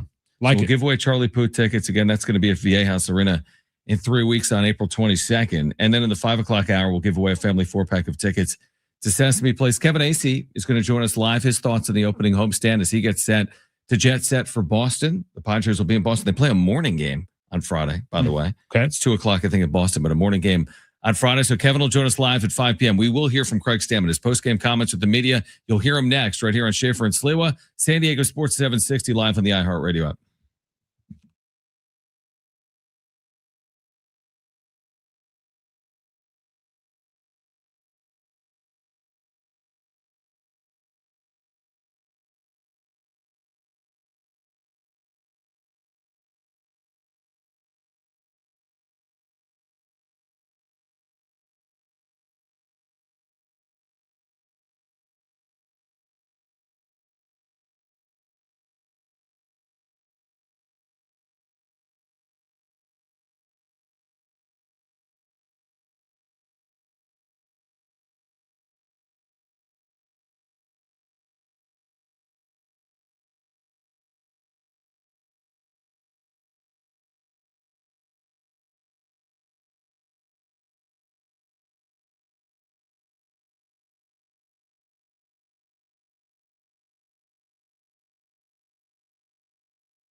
All right, San Diego Sports 760, Schaeffer and Sliwa with you. Kevin Acee live from Petco Park, downtown San Diego at 5 p.m. Craig Stamon has spoken with the media, Alan. That's kind of his job. Craig has spoken. He has spoken. And I think he spoke at length. Brent, what is this? This is probably a handful of minutes, right? A handful of minutes. Coming off a W, he's coming like, off a win. He's in a good any mood. question. Right. Andy, what do you got? What's on your mind? Just ask me anything, guys. Pick a card, any card. Right, exactly. Does this start with Nick Pivetta, Brent? I would assume it does. It typically does. All right. Well, we don't know exactly where this starts, but this is Craig Stamon just a few moments ago as the Padres beat the Giants down at Petco. Yeah, I think having a day off tomorrow, and then also, we need to win. It's important to get a win, and when we can get a win, we got to get one. So having the appropriate time off after 1+ is kind of what we're looking for. And so at this point in the season, with all the off days in April, it made a little bit more sense today that we could do that. In regards to Pivetta, how important was it for him personally to be able to bounce back after that opening day start, and also just to kind of give your team a bit of a reset? Yeah, exactly. That's the Nick we all know, and what we saw from him last year. So, I know after that opening day starts, a long 5 days in between his next one, but he put his head down and went to work, flushed it, and mentally came out there and competed really well today. You guys ended up pouring on, but first inning, Jackson, some pretty good base running there. What did you see on it? What did that do for you? Yeah, that's just, any way we can scratch across a run when the offense is struggling a little bit to put runs on the board works really well. We got him moving, started the runner, and then, Manny put the ball in play, and, they weren't able to secure the ball at first base, and Jackson made a great play, great read getting to home. So he can provide that energy. He slides in, jumps around, got that youthful energy. That's the word I'm looking for. Youthful energy that's contagious and kind of helps us get going. Is this the product of your brilliant lineup changes today? I got to give credit to Randy Knorr. This was his lineup. I said, I'm tired. I'm not working really well on this. And he goes, Gregor, that's good because I had one already written up for you. So we're riding with Randy right now. You still have to sign off on it, though, and Ramon in the 5 spot. Yeah, we switched a couple around, but for the most part, it was his idea. What have you thought about Ramon's start, and could we see him kind of in that higher spot in the lineup like we saw today? Yeah, you kind of talk what our debate was, too, of where we wanted to hit him in the lineup, and, definitely could be up higher in the lineup the way he's swinging the bat right now and our hottest hitter. And, coming up behind Manny with that big 2-run homer there in the 8th was a huge hit. And his just energy, overall good at bats are just good for our team and, could definitely warrant an opportunity, higher up in the lineup. You'll take the win any way you can get it, but to tack on those runs and to put up 7 and to put a 4 spot on the bullpen there, how big could that be going forward, knowing kind of what your offense is capable of? Yeah, that's nice. It just makes it a lot easier to breathe in the 9th inning, and we got a little bit of a cushion.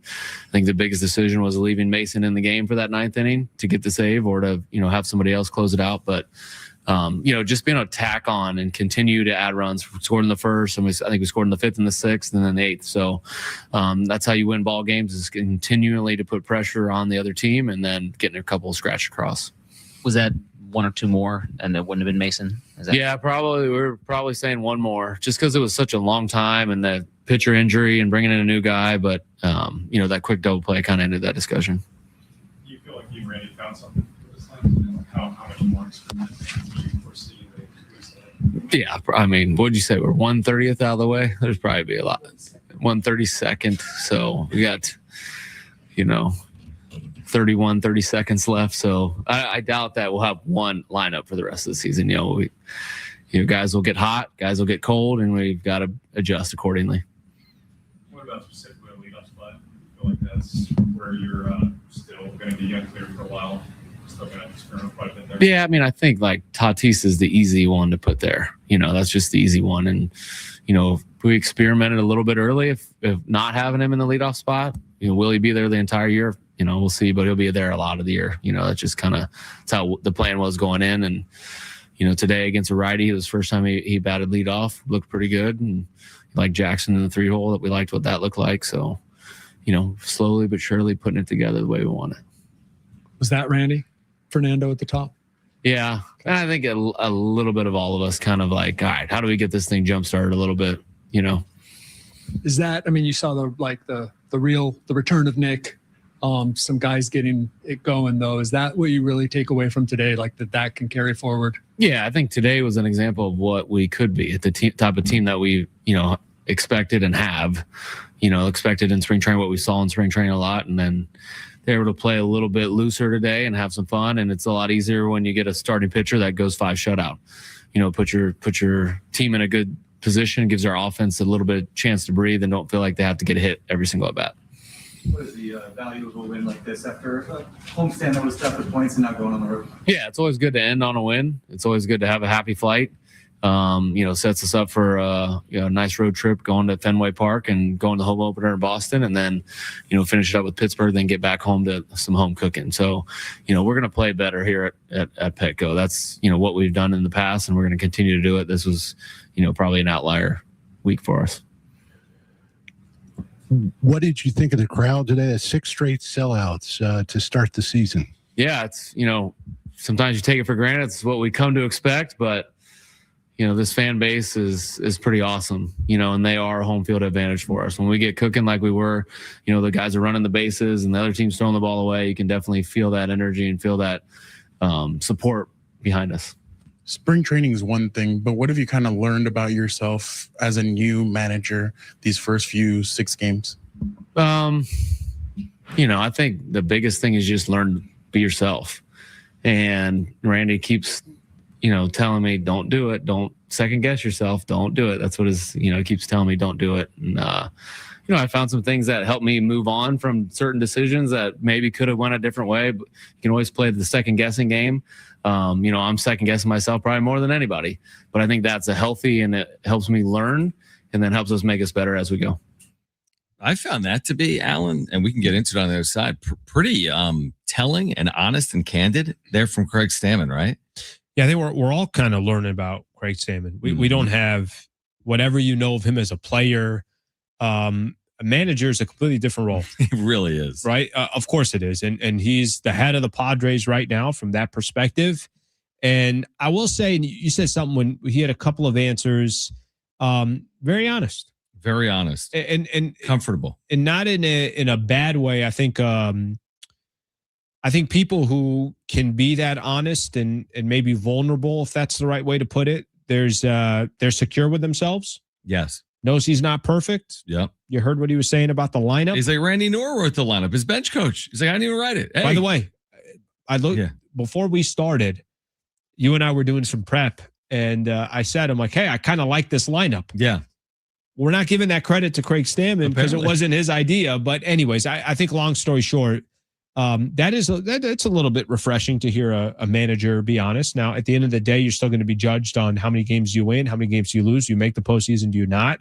But just based off of, it seems like there's some genuine honesty there in any conversation that he has. I agree. And it does sound like, let's be honest, he is learning right now on the job. How could you not be? He had never managed before this past week. We'll get to the wrap coming up. Kevin Acee will join us live, our Padres Insider, at 5 p.m. Padres heading for Boston. This is Schaeffer and Sliwa, San Diego Sports 760, live on the iHeartRadio app.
This report is sponsored by Straight Talk Wireless.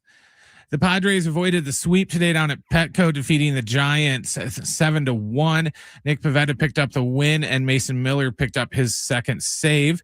Last night, Luka Doncic scored 42 points against Cleveland. The 42 put him at 600 points for the month of March. He joins Michael Jordan in 1987 as the only other player to reach the mark in March and one of only 10 players to score 600 points in any month in league history. Every now and then you find a deal that actually feels like a win. With Straight Talk Wireless, you get more and pay less. Now that's a good deal. No contracts, no credit checks, no surprises. All on Verizon's 4G network. Find it in the same place you've always found straightforward prices, exclusively at Walmart and straighttalk.com.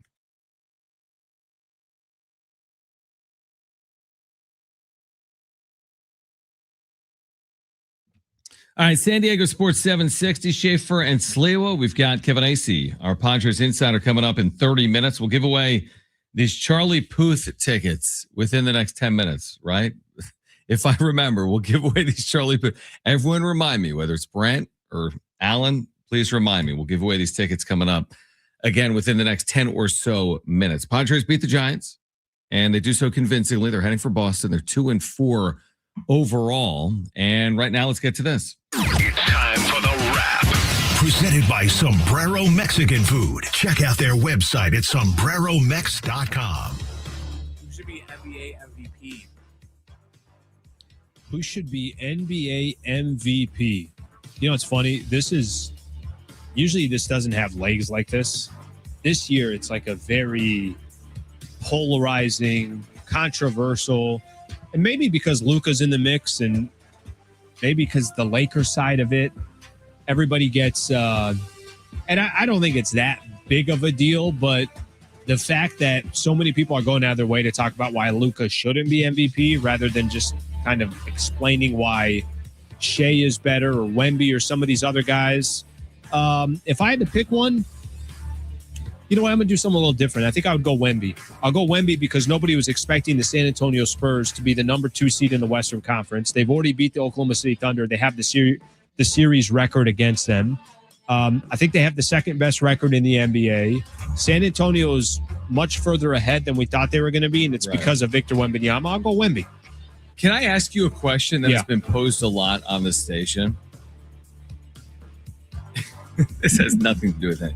If Air Force, the Air Force Academy, the team that went winless in the Mountain West and lost 27 consecutive games to end their year, if Air Force had Victor Wembanyama in his current form, what would happen? How far?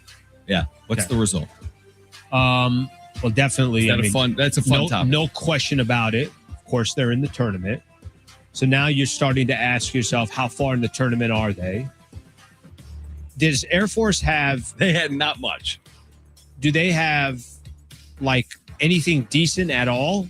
I hate to be overly critical, but they lost 27 or 26 consecutive You can lose games. 27 or 26, but if you bring in one of the best players in the world, do they have... I mean, I've seen LeBron take nothing to the championship with the Cavs. Right. They're in the Sweet 16 at least. Would they go undefeated in the regular season? No, they'd have a couple losses because Wemby's got to sit out. Say. He's got load management. Yeah, that's what I've said. Well, what if he gets in foul trouble? Yeah. Or like things can happen. What if he's sick or not feeling well? But he'd probably be pretty good. Yeah. He'd be pretty good. They'd go pretty far. Anyway, I would take him as the college MVP if he was in college. I'm going to go with Shea. He still is the best player on the best team. He is still averaging the numbers are ridiculous. He's averaging 32 points per game. How is he shooting good rebounds and good assists as well? How does he shoot 55.3% from the floor? I guess because he gets to the basket a lot. Doesn't take a lot of threes. True. His mid-range is so good. But that's not a bad thing. When I say it doesn't take a lot of threes, I don't say that negatively. Yeah. You know the name we didn't say, and I think should get a lot more consideration, Jaylen Brown and what he's done with Boston. He kept the Celtics in it, and then Tatum comes back, but the fact that they were that dangerous without Jason Tatum, who's supposed to be the best player on that team. Again, how are you most valuable player? Most valuable. You know, my only knock on Shea is this. If Shea Gilgeous-Alexander misses games and they have everybody else, they're like still winning a lot of games. Yeah, they're great. If Luka's missing games for the Lakers, they're close to Air Force. Not literally, but you know what I mean. They're like still there's beating a Air Force. there's a big drop off. I think they'd win that game, even at elevation. I think they'd be the Lakers are at. Yeah, I think they'd be all right. Next question. What grade would give the Padres this homestand? What grade would I give the Padres? Okay, so I think if they went 3-3, then you give them a C because that's average. So I can't give them a C. So I'm gonna give them a D. If I got to give them a grade, I'm giving them a D. It's only 6 games, but that's what they played. I mean, from a percentage perspective, you're at home, you want to get off to a good start, I would give them a D. And maybe that's a little bit too critical, but if an average is C, well, then they should have gone 3-3, and they didn't do that. I think D at best. Yeah. I think they would say the same. It was below average. They would tell you that this was not the standard. And Craig Stamon just said it. We just heard from him saying, we're going to play better than this at Petco Park this year. Trust me. So I think an F is too critical. 1 and 5, I would have given it an F. I promise you that. I think 2 and 4, it's fair to say D. Just enough to be, quote unquote, passing. But you ain't passing for too long with a D. I don't even know if you can pass with a D anymore. Can you pass? No, Is you that can't. a 2.0? That's a 1.0.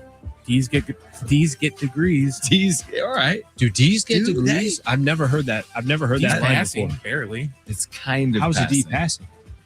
It's not You can an F. you can graduate with a D?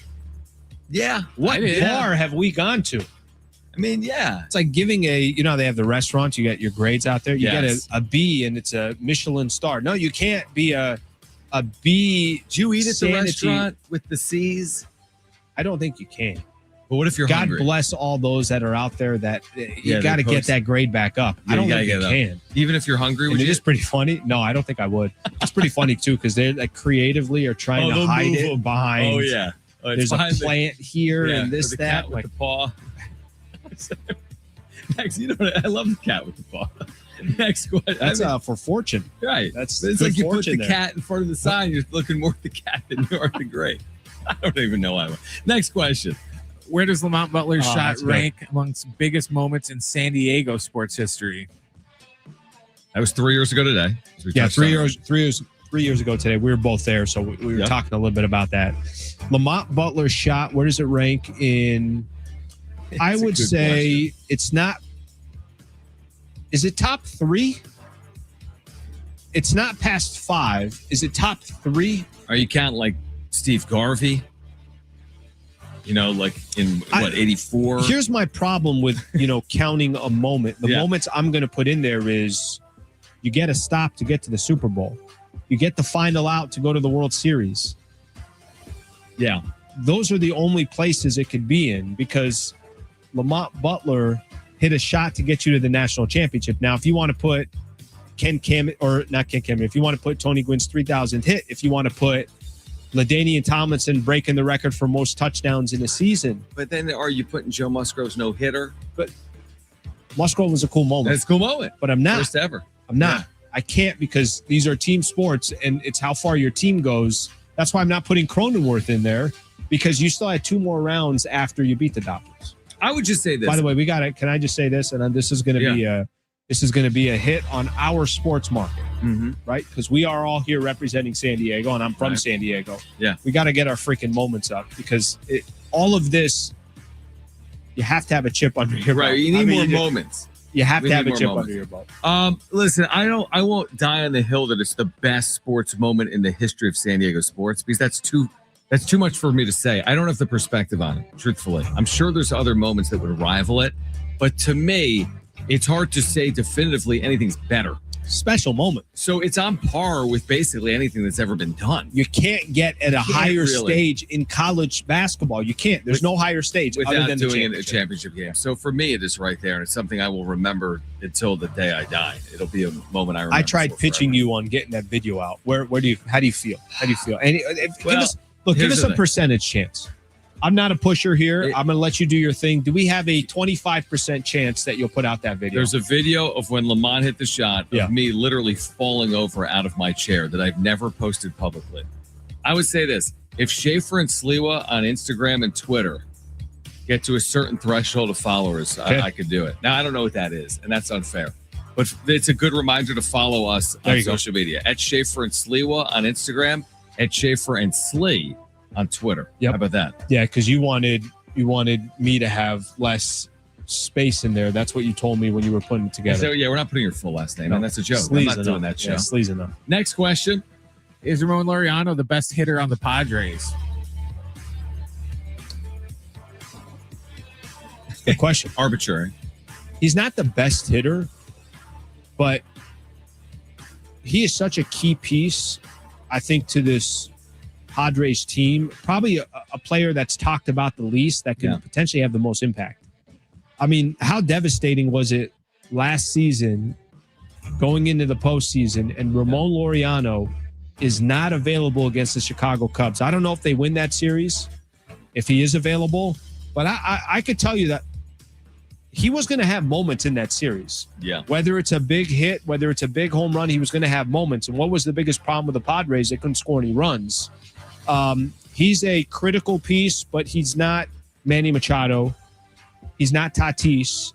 And these are guys that have done it and have put up some big numbers. Not that Laureano has not had, obviously a good career, but in San Diego, he's so fresh, he's so new.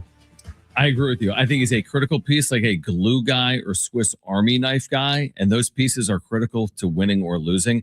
But of course, he's not their best hitter. If he is, they have problems probably. Because he's not hitting 35 home runs. He's not going to hit 320. And you need Manny Machado, Fernando Tatis Jr., Jackson Merrill to lead the way. Xander? But I do. Can you get a Xander? Xander would be nice. But I do think Laureano is a critical piece to make it all work together. He's a big reason why he was it good really pickup. won't. He was a really good pick. He was. All right, call right now if you want 2 free tickets to see Charlie Puth, who performed the national anthem at the Super Bowl, live at Viejas Arena on April 22nd. That is 3 weeks from tonight. Caller 5, you are going to see Charlie Puth at Viejas, April 22nd, 3 weeks from tonight. Call right now if you want those 2 free tickets, absolutely free. 877-767-4760. Again, 877-767-4760. Kevin Acee will join us live coming up at 5 p.m. from Petco Park. Much more in the Padres opening homestand. This is Schaeffer and Sliwa, San Diego Sports 760, and live on the iHeartRadio app.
All right, Schaeffer and Sliwa on San Diego Sports 760. I mentioned it briefly. We are new to both Instagram and Twitter. I mean, not you and I. We've used Instagram and Twitter. Like, you're familiar with them, right? Starting next week, I'll be much better at social media for the show. So because I think I'm kind of trying to catch up on everything too. You have said currently, we're gonna. By the way, Kevin Acee joins us live in 13 minutes, and we're giving away Sesame Place tickets in the 5 o'clock hour. But you've said that you've taken both X and Instagram off your phone currently. Yeah, and I'll go through stretches. Like I'll have a moment where I'll give you an example. You know, if I got to do something for work, I'm up at a Lakers game. I went to a Lakers-Knicks game, and I was working the game. This was 3 weeks ago or so. I look at my phone, and I'm like, I got to download these again. Because I'm going to need to be active where I'm not on my laptop, or I got to post a video, or somebody's warming up or something like that. And this will happen the same thing. We'll get out to a Padres game. We'll get out to SDFC. We'll go to some of these events, and I want to post a couple of things. Well, then I got to download them back. But this is what I find in that time that those are on my phone. I waste time. Yeah. And it might not even be during the day, but it's at night. Sure. When you're just sitting there at night and you just start scrolling. The shorts are the killers. Those are the ones that just take you in. I agree. So yeah, I took they're not on my phone right now. Well, but if you need a restaurant from Yelp, just let me know. You have that. You've got Yelp. Well, tell me what that's a good endorsement, though. You saying you don't have social media on your phone. For me to say, hey, if you're listening to me right now, make sure to find us on social media. At Schaeffer and Sliwa on Instagram, at Schaeffer and Sli, S-L-I, on the other one, Twitter. Here's the difference. The difference is when we're doing the show, obviously we got our laptops. Yeah. So we'll be very active. We can see it all. We can see it all. So interact with us. You can text us 70470. Start it with the word team. Phone lines are open. If you want to react to the Padres opening homestand of the year, we'd love to hear from you. 877-767-4760. We also touched on this briefly. Yeah. Would you agree while switching to the NBA? I do not agree. You may agree. You may not agree. Switching back to the NBA briefly, because Kevin's going to join us in 10 minutes. I mean, the Lakers just had this amazing month. You know, you've watched it up close and personal. They go 15-2. Luka, Brent's been mentioning, had this 600-point month, which is a rarity in itself. 600-point month. The only other player to have more was Jordan.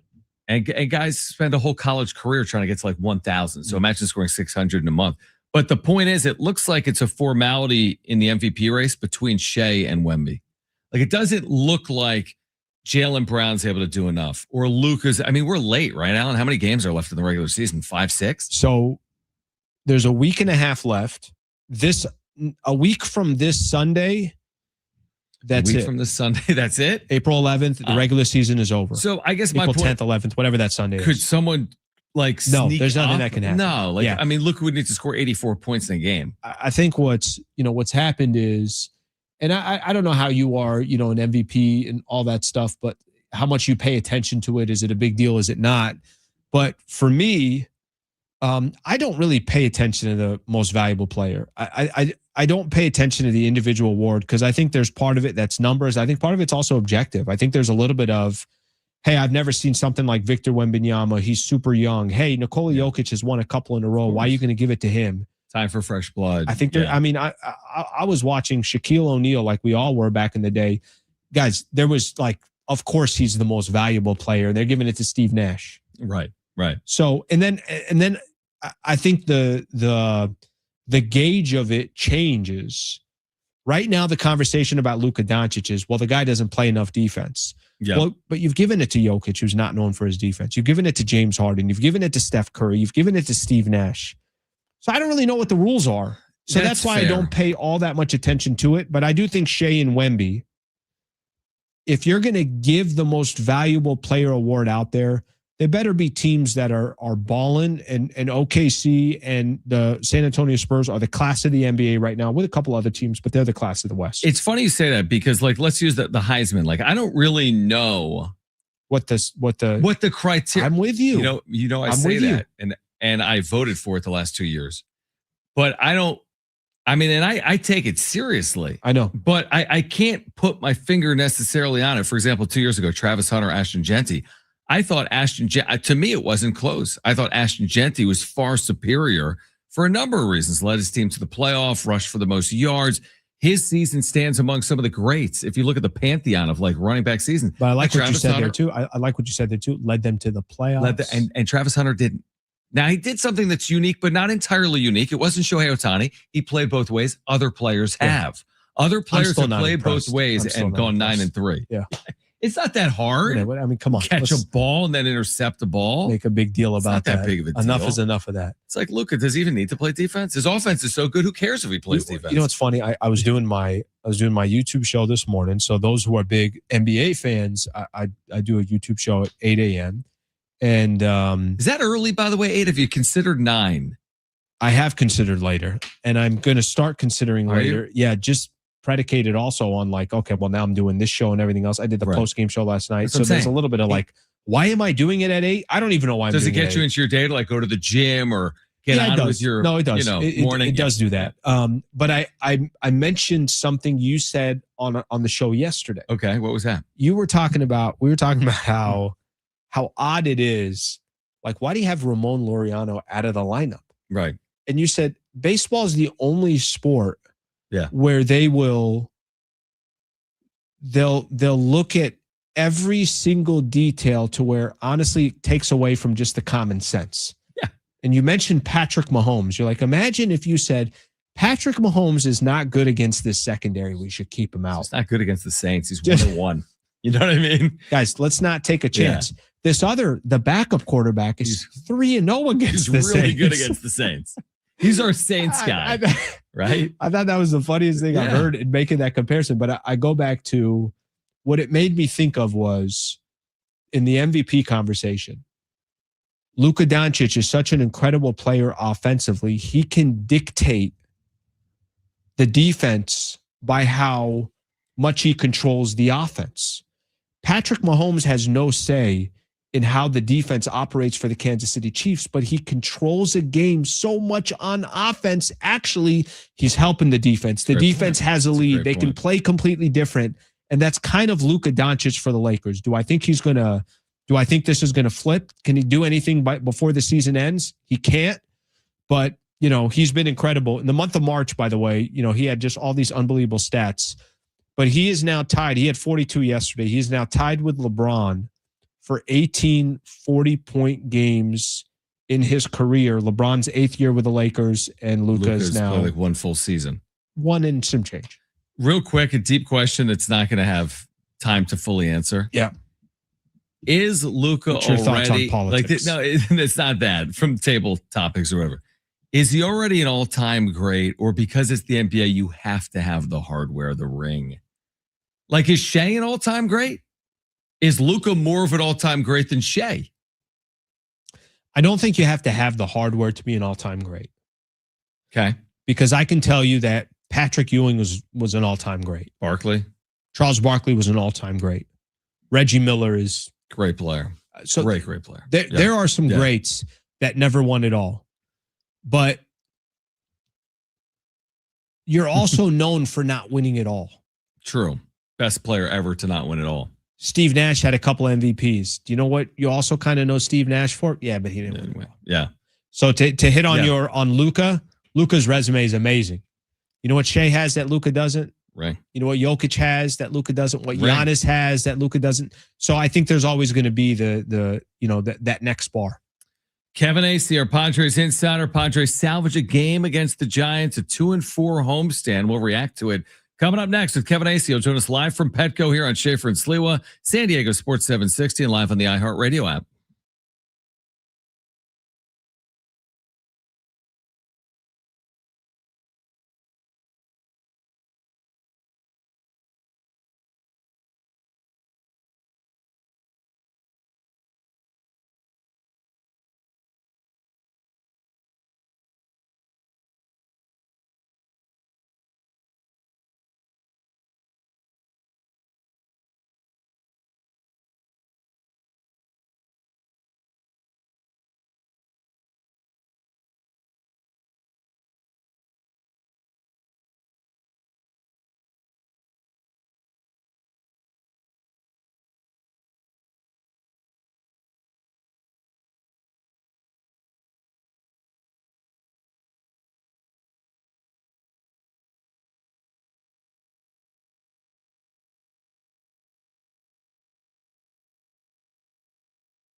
This report is sponsored by Wendy's. The Padres avoided the sweep down at Petco Park today against the Giants, winning 7-1. Nick Pivetta picked up the win, and Mason Miller picked up his second save. Choose one of Wendy's new Biggie deals at $4, $6, and $8. Pick one of the new Biggie deals you're craving for a pretty Biggie deal. Got to be Wendy's. U.S. price and participation, it may vary.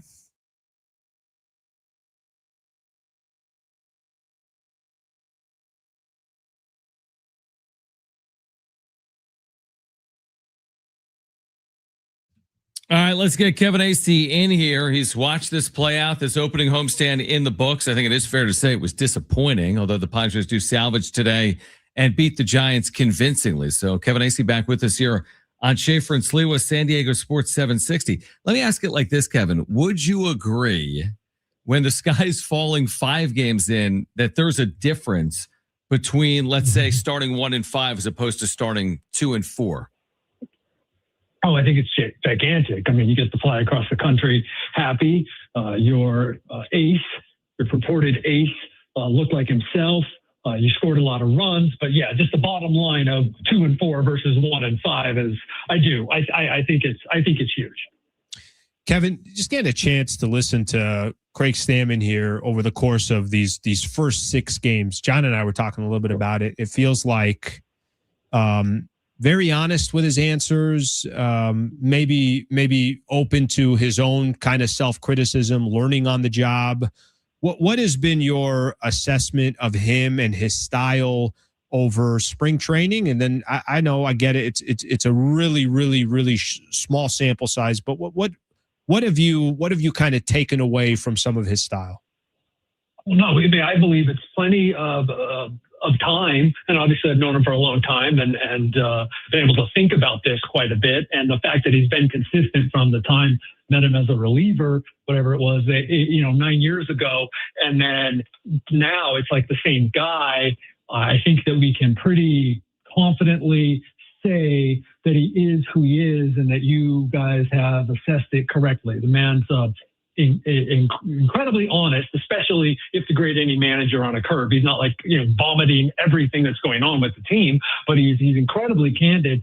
And to have that sort of candor about yourself too, takes an incredible amount of confidence. And I've talked with John a lot about this on the air, that Craig just, he's very sure of himself at the same time of knowing, and these things are interrelated, that he has a lot to learn and that he needs the people around him.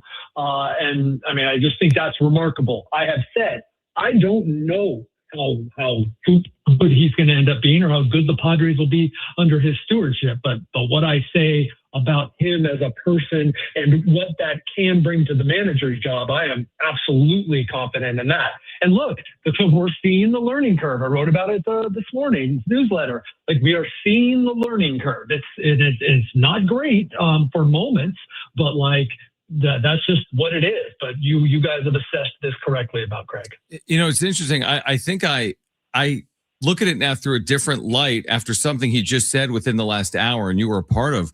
When he was asked about the lineup, he's like, Randy Noor wrote the lineup, my bench coach. But I really appreciate his willingness to disclose that, as if to say it doesn't have to be me. I don't have to get all the credit. Maybe I'll get the blame because I'm the manager and they're judged. Yep. Based on let's just get it right. He joked about it, Kevin Rice, saying like, I was kind of lousy with it for 4 or 5 days. So I said, Randy, write it. And he's like, I'll look at it, but hey, if Randy's got a better lineup, I'm willing to use it.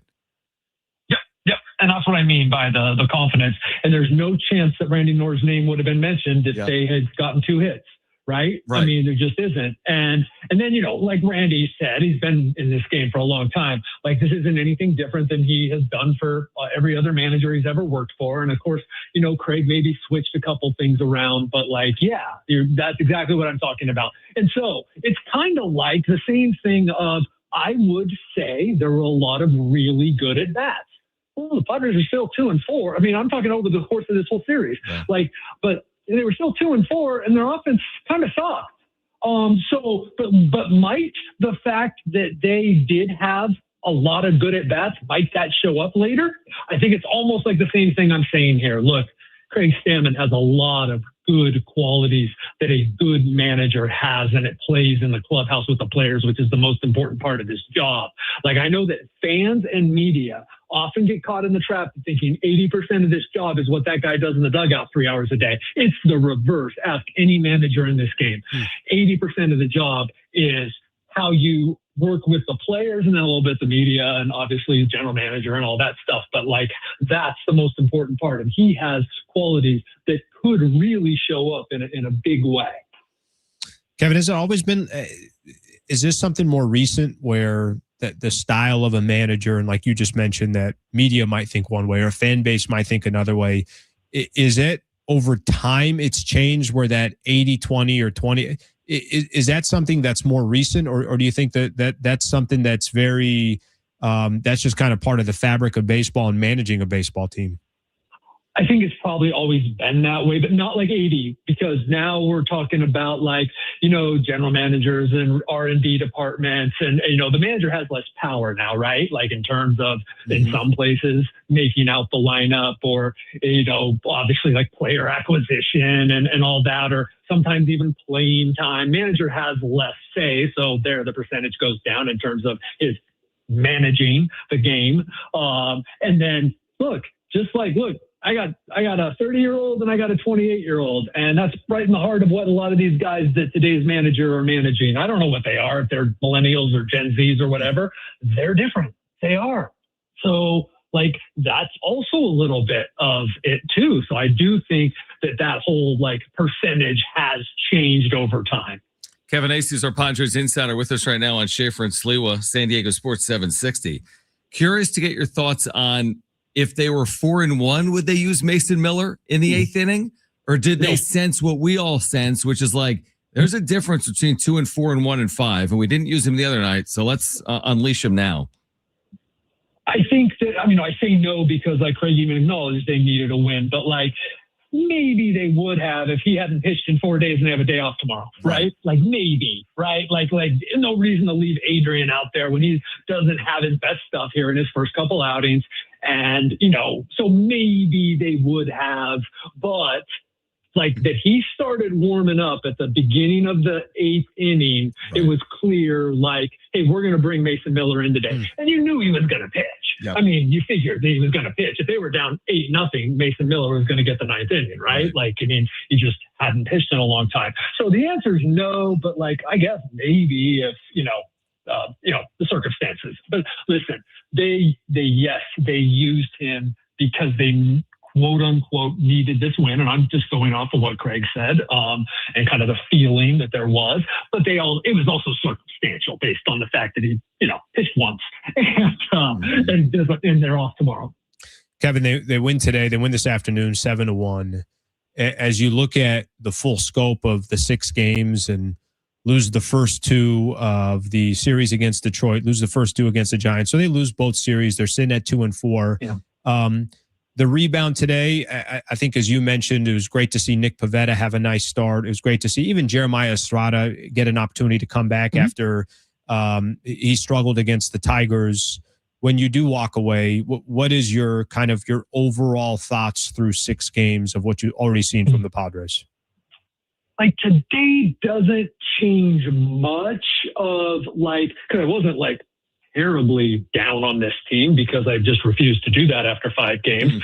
But like, so it doesn't change a lot of my sort of, if you want to characterize positive, negative, the negative feelings I had, because it was just 1 game and they did score their first 2 runs on errors. So I give a lot of credit to Jackson Merrill for what he did in the first inning. And I write about it in my game story about what he was doing before the game. I've written about it in spring and we've talked about it. That it was important to him to maintain the energy every day. It was important to him. You should have seen him in the clubhouse before the game, just like really bringing it, right? And like, so like I do give Jackson a lot of credit, but the fact is they got lucky for their first 2 runs, right? And who knows what happens if it's 0-0 in the 6th, right? That's just, but I don't think we give a lot of credence to that. Like yesterday, it was 4-3, and we all focused on, Kyle Hart and how Craig Stamon handled that inning, but like their offense didn't score again. But that's a different game at 4-3, right? Just like 0-0 might have been a different game today. So I'm not like terribly impressed by this game But that said, an awful lot of things that should make them feel better about themselves playing across the country happened today. So that's why I said at the outset, this could be, big for them. I think Craig Stamon made the point at some point post-game, like, hey, we'll play better at home. And I buy that. They're not going to play, obviously, 333 baseball at home. But you go back to last year, and Kevin, you know the formula. Yeah. By and large, is like, clean up at home, do your damage there, win your series, win 60% of the time, and then you win 50% of the time roughly on the road, and you put yourself in that playoff conversation. There have been years where they've started slow at home, played well in second halves, but I think that's probably fair. When you agree that when you're playing in front of 45,000 people and they won 50-something games last year at home, like that home field advantage could play a role. It's a factor. I mean, they're going to need to play well at home, I guess is the point that Craig Stamon was making, is probably the point I'm making right now as well. Yeah, I think so.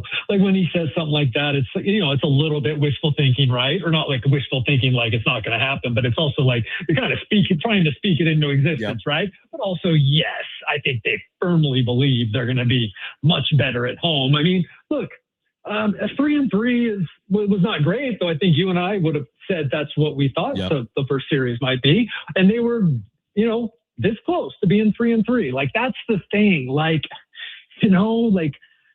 and if they were 4-2, but they were 4-2, but they'd won that one game 2-1, and like, would we be all that much more impressed?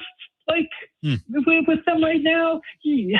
Like I remember last year, and I was talking to people about this the last couple of days. Like 7-0, we all knew it was an illusion at the time. I'm not saying like we knew they weren't going to go 162.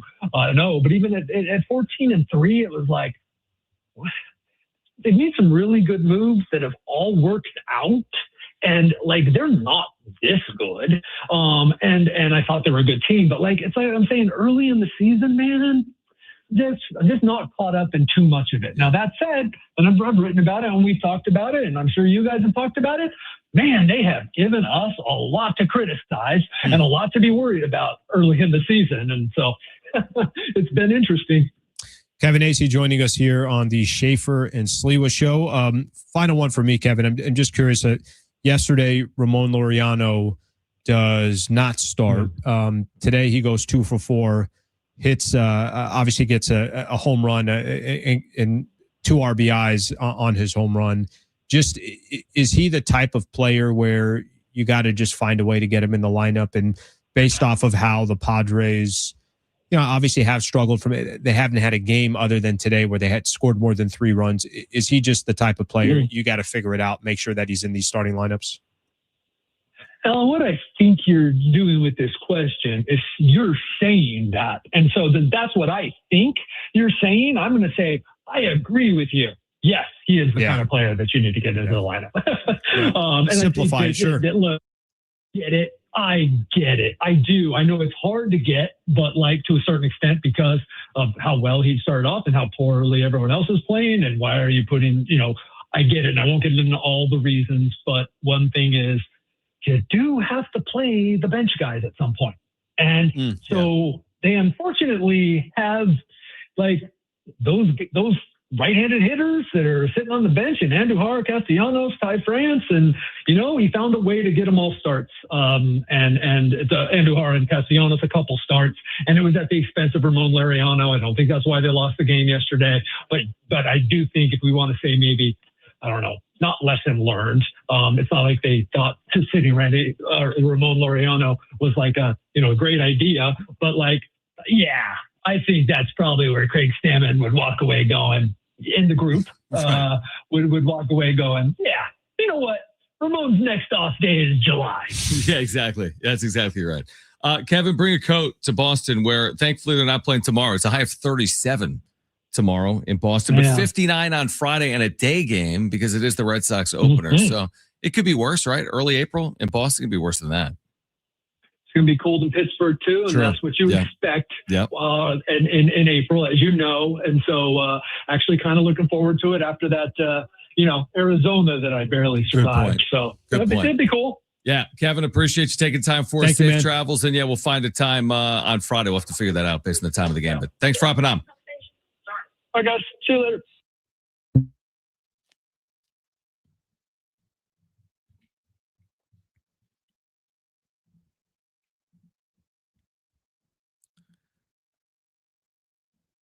Let's react to that conversation on the other side. Plus, give away a family 4-pack of tickets to Sesame Place here until 6. Schaeffer and Sliwa on San Diego Sports 760 and live on the iHeartRadio app.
All right, Schaeffer and Sliwa here on San Diego Sports 760.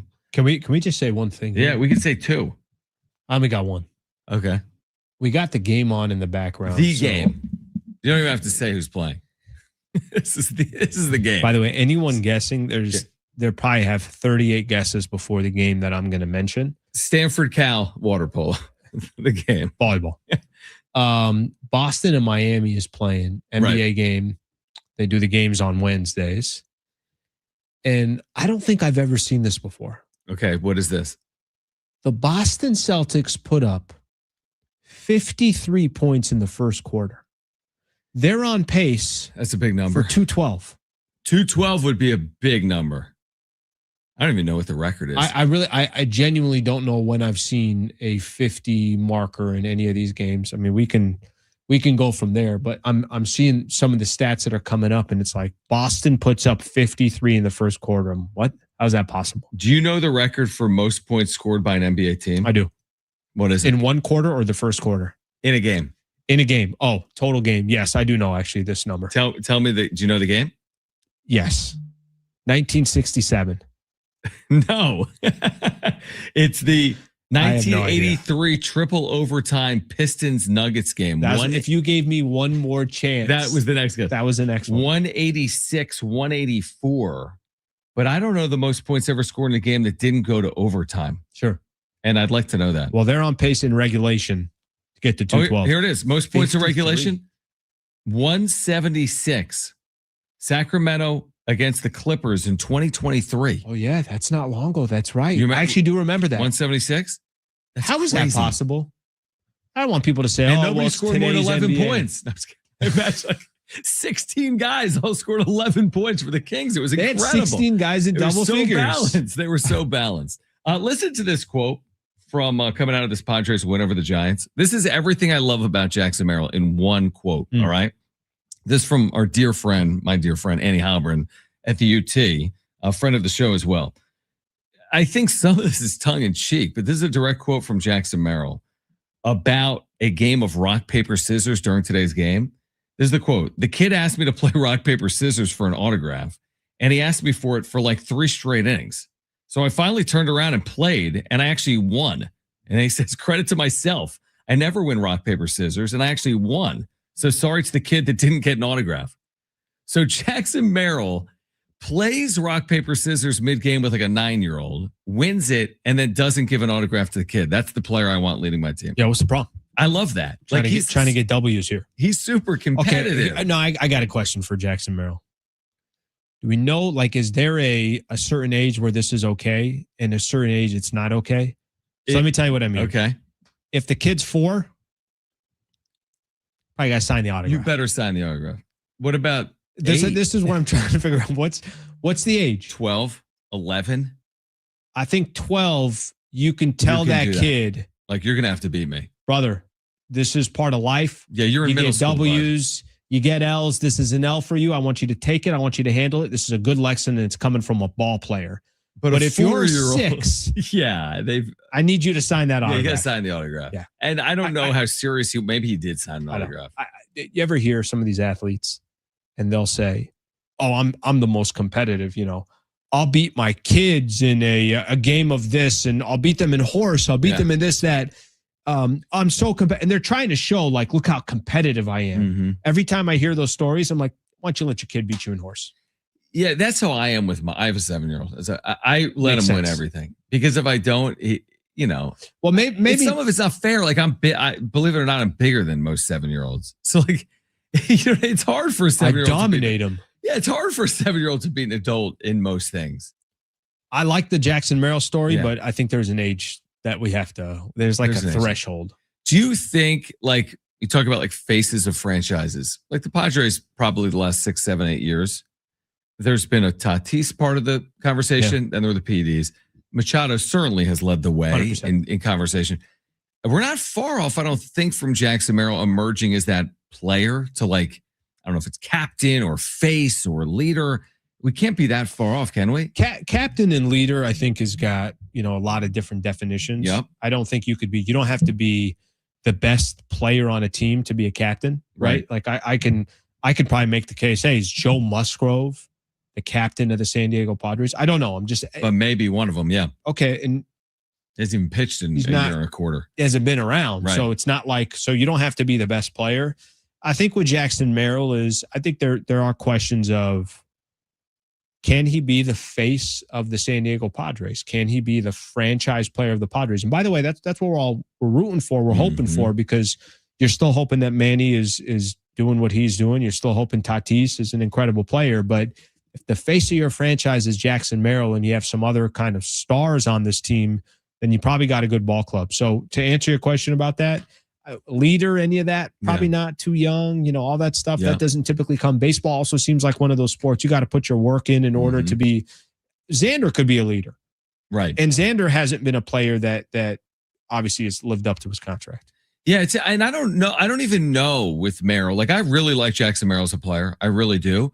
But I still don't know, who he's going to be, if that makes sense. Is it because of last season? I think so. Like, because last year he was hurt a little bit. I would say off of his rookie season. I would have told you he's the guy. But now I need to go see that for a full year. And if I see that here in 2026, I'll be super optimistic heading into 2027. And you probably saw, not to say that there aren't going to be a lot of Jackson Merrill jerseys when you go down to Petco, but he went off so quick that it was like, I got to go get myself that jersey. Now you're saying, okay, well, now I just want to wait to see if Jackson Merrill can have a full year of just beautiful baseball and be one of the faces. Yes. You don't have to be the face of the franchise, one of the faces of the franchise. Agreed. Probably already is. Let's give away a family 4-pack of tickets to Sesame Place coming up next. We'll do that coming up on the other side of a break, plus an update to the Tiger Woods story that's playing out. We've got the latest in that saga for you. We're here until 6 p.m., but we'll give away that 4-pack of tickets to Sesame Place on the other side. This is Schaeffer and Sliwa, San Diego Sports 760, and live on the iHeartRadio app.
The support is sponsored by Unbound.org. The Padres avoided the sweep today down at Petco Park against the Giants, winning 7-1. Nick Pivetta picked up the win, and Mason Miller got his second save of the year. Right now, there are young people across the world facing a tough choice: continue their dream of education or drop out to help their family put food on the table. You can help change their future in a single moment. See how far your support can go at Unbound.org.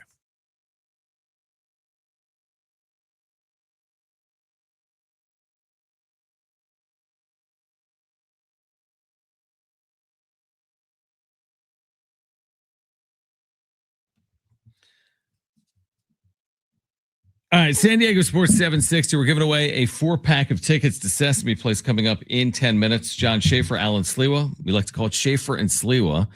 Weekday afternoons on San Diego Sports 760. And again, we are on social media. If you wouldn't mind giving us a follow on X and Instagram at Schaeffer and Slee, on Twitter at Schaeffer and Sliwa on Instagram. A couple of stories of note. By the way, the update on the Tiger Woods story is that he's been granted permission to leave the U.S. to continue a rehab or to begin a rehab program, right? Coming off this DUI arrest in which he has pled not guilty, he will seek treatment. He's been granted the ability to leave the country to do that. I'm not overly certain of the significance of why the treatment would need to occur elsewhere. But again, first and foremost, he's got to get himself, obviously, is that what it is? It's his fame. Oh, because isn't he famous kind of everywhere he would go? I don't know. But Brent's telling me it's because he's too famous, potentially needs to leave the U.S. for treatment. We talked a little bit about this, after we got the news and just that he was stepping away from the game. Yep. Anytime I see stories like this and athletes, or it doesn't have to be an athlete, it could be an artist, a singer, an actor, something along those lines. Can you imagine, and we can never imagine, the level of fame of Tiger Woods? It's ridiculous. One of the most famous people in the world. And we'll never know and there's a few of them. Yeah. Michael Jordan. Of course. Tom Brady. There's a few of them. There's a handful even of these outside of guys. sports, Yeah. Taylor Swift or something. There you go. Yeah. And I think for me, it's let this man walk away from the game. Go get help. Who cares about the game anymore? I agree. I mean, what are you possibly going to accomplish that you have not already accomplished? Nothing. In the sport of golf. What you need to figure out is the rest of your life, your personal life, life outside of children, life outside of golf. So whatever that is, and it's an interesting update, but yes, just go get a handle. No doubt. Here's a fascinating story. Mm-hmm. Okay, we've touched today on the NBA, and we've spent probably some time over the last 3 days as well to start this show talking about just college athletics in general. Of course, this is the home of the Aztecs. In addition to SDFC, and as many of you know, I call Aztec games.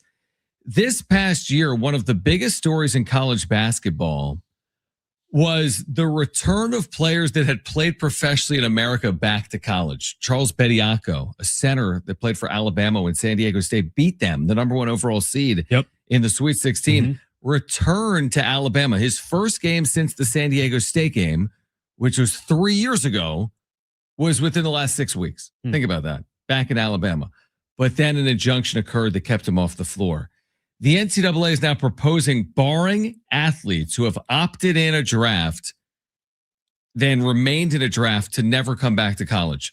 So right now you can test the NBA waters, right? If I'm Miles Bird and I got college eligibility, I can go through the combine process, but there's a date. I'm making it up. May 15th. Okay. I say I'm going back to college. All good. Completely allowed. You're back in college. But if Miles Bird says on May 15th, I'm staying in, I'm going to get drafted 35th overall. Now he goes, let's say, undrafted. He signs with the T-Wolves. He's on their G League team. Sure. He plays in the G League for 2 years and says, you know what, I'm getting 94th. I'm making this up. I'm getting 90K in the G League. I can get 1.2. I got a school offering me I could a get mill. 1.2 at Tennessee. I'm going to go back because I still have eligibility. That played out in high-profile cases this year with multiple players.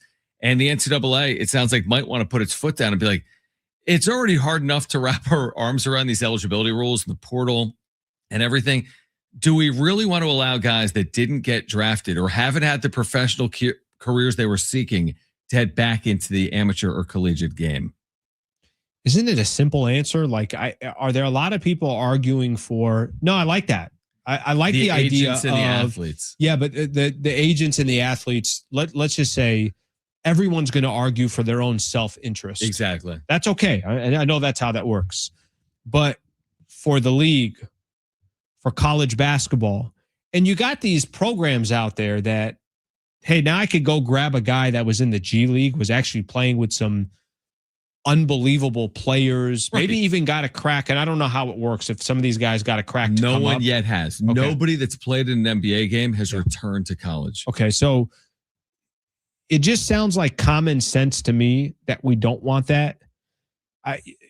Some of the things that I'm going to learn as I take this new role here, and I know San Diego State is such a key component, and whether by San Diego State's always been a key component to the city, but its profile continues to be raised because you don't have an NBA team here and you don't have an NFL team here. You do have a college basketball program and you do have a college football program. And sometimes I ask myself, and I don't have all the answers and I don't, but I'm sure you're much more knowledgeable on this than I am. How difficult is it today to compete in the college basketball landscape? If I know that Kentucky can go out there and say, here's X amount of dollars, now is it, well, I need more boosters in San Diego to match that or get close to that? And I don't know how exactly it works, but if you're going to allow players to go get drafted or become undrafted, join a G League, be there for a couple of years, and now I don't know how old they are. It could be 21, could be 22, could be 25, whatever, however old they are. Then say, well, I'm going to go back and now because I'm getting all this money from Duke, I'm going to go back to Duke, whether it's a school they played for or not. I don't understand the argument of saying that's a good idea for college basketball. 99.99% of people agree with you, and including myself. I get a player and an agent's going to say something different, but that's their self-interest and they're supposed to. Here's the one thing I would say for those that believe, because we've talked today about this being the 3-year anniversary of Butler at the buzzer, right, against FAU in the Final Four. And for those that think that March Madness is dead, so to speak, Cinderella is dead, right? The slipper won't fit anymore because the money is allowing the top of this sport to run away from the middle of it. And listen, some of the numbers would suggest that in terms of the wins and losses of the top 4 seeds against the lowest 4 seeds, right, in the opening round. But I would say this, 35 years ago, Kentucky was getting players over San Diego State. And 35 years later, Ohio State football is still getting players over San Diego State football. At the end of the day, specific to basketball. Is it easier now? I don't know that as of yet. Here's what I would say. At the end of the day, Kentucky only has 12 guys. Yeah. They can't procure talent and keep it to themselves. Now, if they don't go to Kentucky, to your point, well, they could go to Vanderbilt because now Vanderbilt has resources they didn't previously have. Well, these conferences also. Yeah. You're better off in the Big 12. You're better off in the Big 10. You're better off in the SEC, depending on whatever sport that you're talking about. That there's also a trickle down effect for the conference. So maybe you're clearly not competing with Kentucky, but yeah, where you didn't used to compete with Vanderbilt, now you are. That might be. Does that make sense? Yeah. Here's a as we talk this through. Think about this. One of the best teams in San Diego State basketball history is not discussed like the 2023 team. It's the 2020 team. Sure. Because of the canceled tournament, because of the pandemic, we'll never know what would have happened. They could have had 2 Final Four teams in 4 years, but we'll never know. It's unpredictable. There's also plenty of upsets, and you could be out before the first and second round. Yeah, but one of the key pieces on that team was a transfer portal addition before NIL, before dollars and cents. They came from Vanderbilt. Yanni Wetzel, a center, a forward center, who had a very good year. Vanderbilt that year went 0-18 in the SEC before he joined San Diego State. Now Vanderbilt's one of the powers in the sport. They were a top 4 seed this year in the NCAA tournament. And my guess is Yanni Wetzel's value today is like maybe it's high 6 figures, low 7 figures. Where San Diego State previously was just able to get him over in the transfer process before dollars and cents. Would they be able to get him 5 years later, or would that player end up getting $1.35 million from Indiana? And San Diego State wouldn't even be able to be in the conversation for a player. And I don't know the answer. I don't know. Again, I'll go back to it. I know that you've been living and breathing the college space for a while now. And, I'm looking forward to just gaining more knowledge on what are ways San Diego State can get more premier athletes. How can San Diego State just keep more San Diegans or people from Southern California? And I don't have the answer. We're not trying to figure that out at the moment, but 5 years from now, does anybody have any idea what college will look like? Will college have some, are there going to be guardrails at some point? Are we going to get to a point where it feels like, and it doesn't have to be, the NBA where you got X amount of dollars, everybody's kind of playing in the same pool. I know it's not going to be that, but one of the reasons why baseball could have a work stoppage and they can go on strike is because it's not apples to apples. I know it will never be apples to apples in college.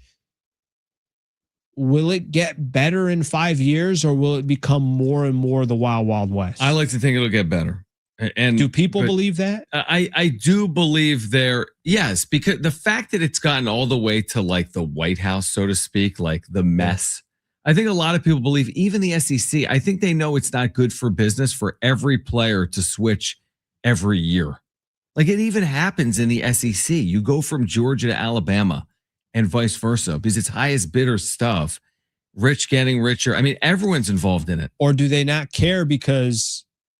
Let me give you an example. If I was making an argument against, I think baseball's got to change their rules. And we go back to the common sense of it. It's like, yeah, of course you want to have franchises that are not spending enough, boosted up, franchises that have endless supplies. You got to have some type of a cap, of course, right? Like that sounds like common sense, and we'll see what eventually happens. But can baseball make an argument and say, I don't know, villains are good. It's good that everyone's going against this one squad. Dodgers, it's good Yankees. that everyone's going against, everybody wants to see them lose. It's good that you can get, is that helping revenue? Is it helping ratings? We might not like it because we're looking at what's in the best interest of San Diego. We're looking at what's the best interest of how can our city win? Right. But could they make the argument of, no, at the end of the day, we don't care how the World Series ratings do, how the SEC championship do, or the college football playoff. Are they just looking at it that way? Maybe. And there's an Elite Eight game that had 20 million viewers, which is more than the average number of viewers for the NBA Finals last year. That hurt me when you said that to me. And Indiana. So it's like, yeah, to your point, it's like everyone recognizes the system is broke, but if you're having as much care revenue, about money more than anything that's else. the thing. So if the revenue is only going up and the system is broke, are you really incentivized to fix it? Like, who's the big winner if the system is fixed? Not really the power brokers. I'll give you a good NBA example. Is the NBA looking at the structure today and it's like, hey, we actually really prefer if New Orleans is really good that the Thunder don't win 2 or 3 championships? Could they say that? Could they say, we built out a system where everyone's got a shot. It's good for Oklahoma City. Right. It's good for Indiana. You could be Sacramento and say we got a shot. Milwaukee. You could be Milwaukee, say you have a shot. But is the league looking at it and saying, really would prefer a Lakers and a Knicks finals, right? A Lakers and a Celtics finals, a Golden State and a whatever finals? I don't have the answer for you, but I think one sport that's doing it where they're given more equal opportunities, the NBA. But do they want the Oklahoma City Thunder in the finals? I want the Oklahoma City Thunder in the finals. I'll tell you why. I want them because it means it's giving everybody a shot to get in there, and whoever runs their franchise the best is best for that sport. Yeah, I think that's fair. We can continue the conversation. Plus, we'll give away these Sesame Place tickets coming up on Schaeffer and Sliwa. Stay with us on San Diego Sports 760.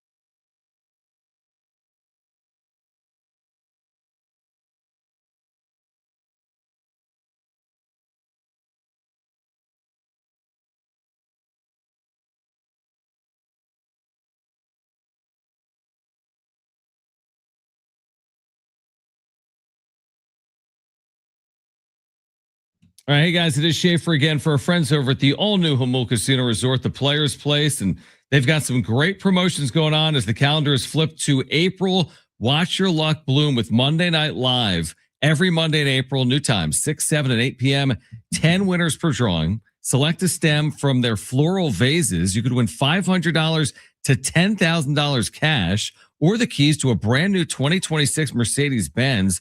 Don't miss the pedal power, play and win. And they also have Easter brunch going on this weekend. It's Easter brunch and dinner at Hamul Casino Resort. You can celebrate Easter in style with a feast to remember. Enjoy Hamul 23's sumptuous brunch from 8 a.m. to 2 p.m. or Tony Gwynn's exquisite dinner from 4 to 10 p.m. featuring an array of tantalizing dishes crafted from the finest ingredients. Bring family and friends for an unforgettable celebration of flavors. Reserve your table today. Again, it's all at the all-new Hamul Casino Resort, the Players Place.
All right, call right now if you want a family 4-pack of tickets to Sesame Place here in San Diego. A great, great giveaway. Caller 4 for the 4-pack of tickets, 877-767-4760. Call right now. Caller 4 for the 4-pack of tickets to Sesame Place, 877-767-4760. Sesame Place back and turning 4, and guests are invited to a birthday bash full of laughter, hugs, and furry fun. Open daily now through April 5th for spring break. Families can enjoy rides, the Sesame Street Party Parade, story time with Big Bird, and more. Get tickets at sesameplace.com. Do you have a Sesame Place character that you would, it's like your top character? I don't think I do, man. You don't? If a Sesame Place character went in the portal, the one that would command the highest dollar figure? Yeah. Which one would go for Would the that be highest? Elmo? Would that be Big Bird? I think Big Bird is.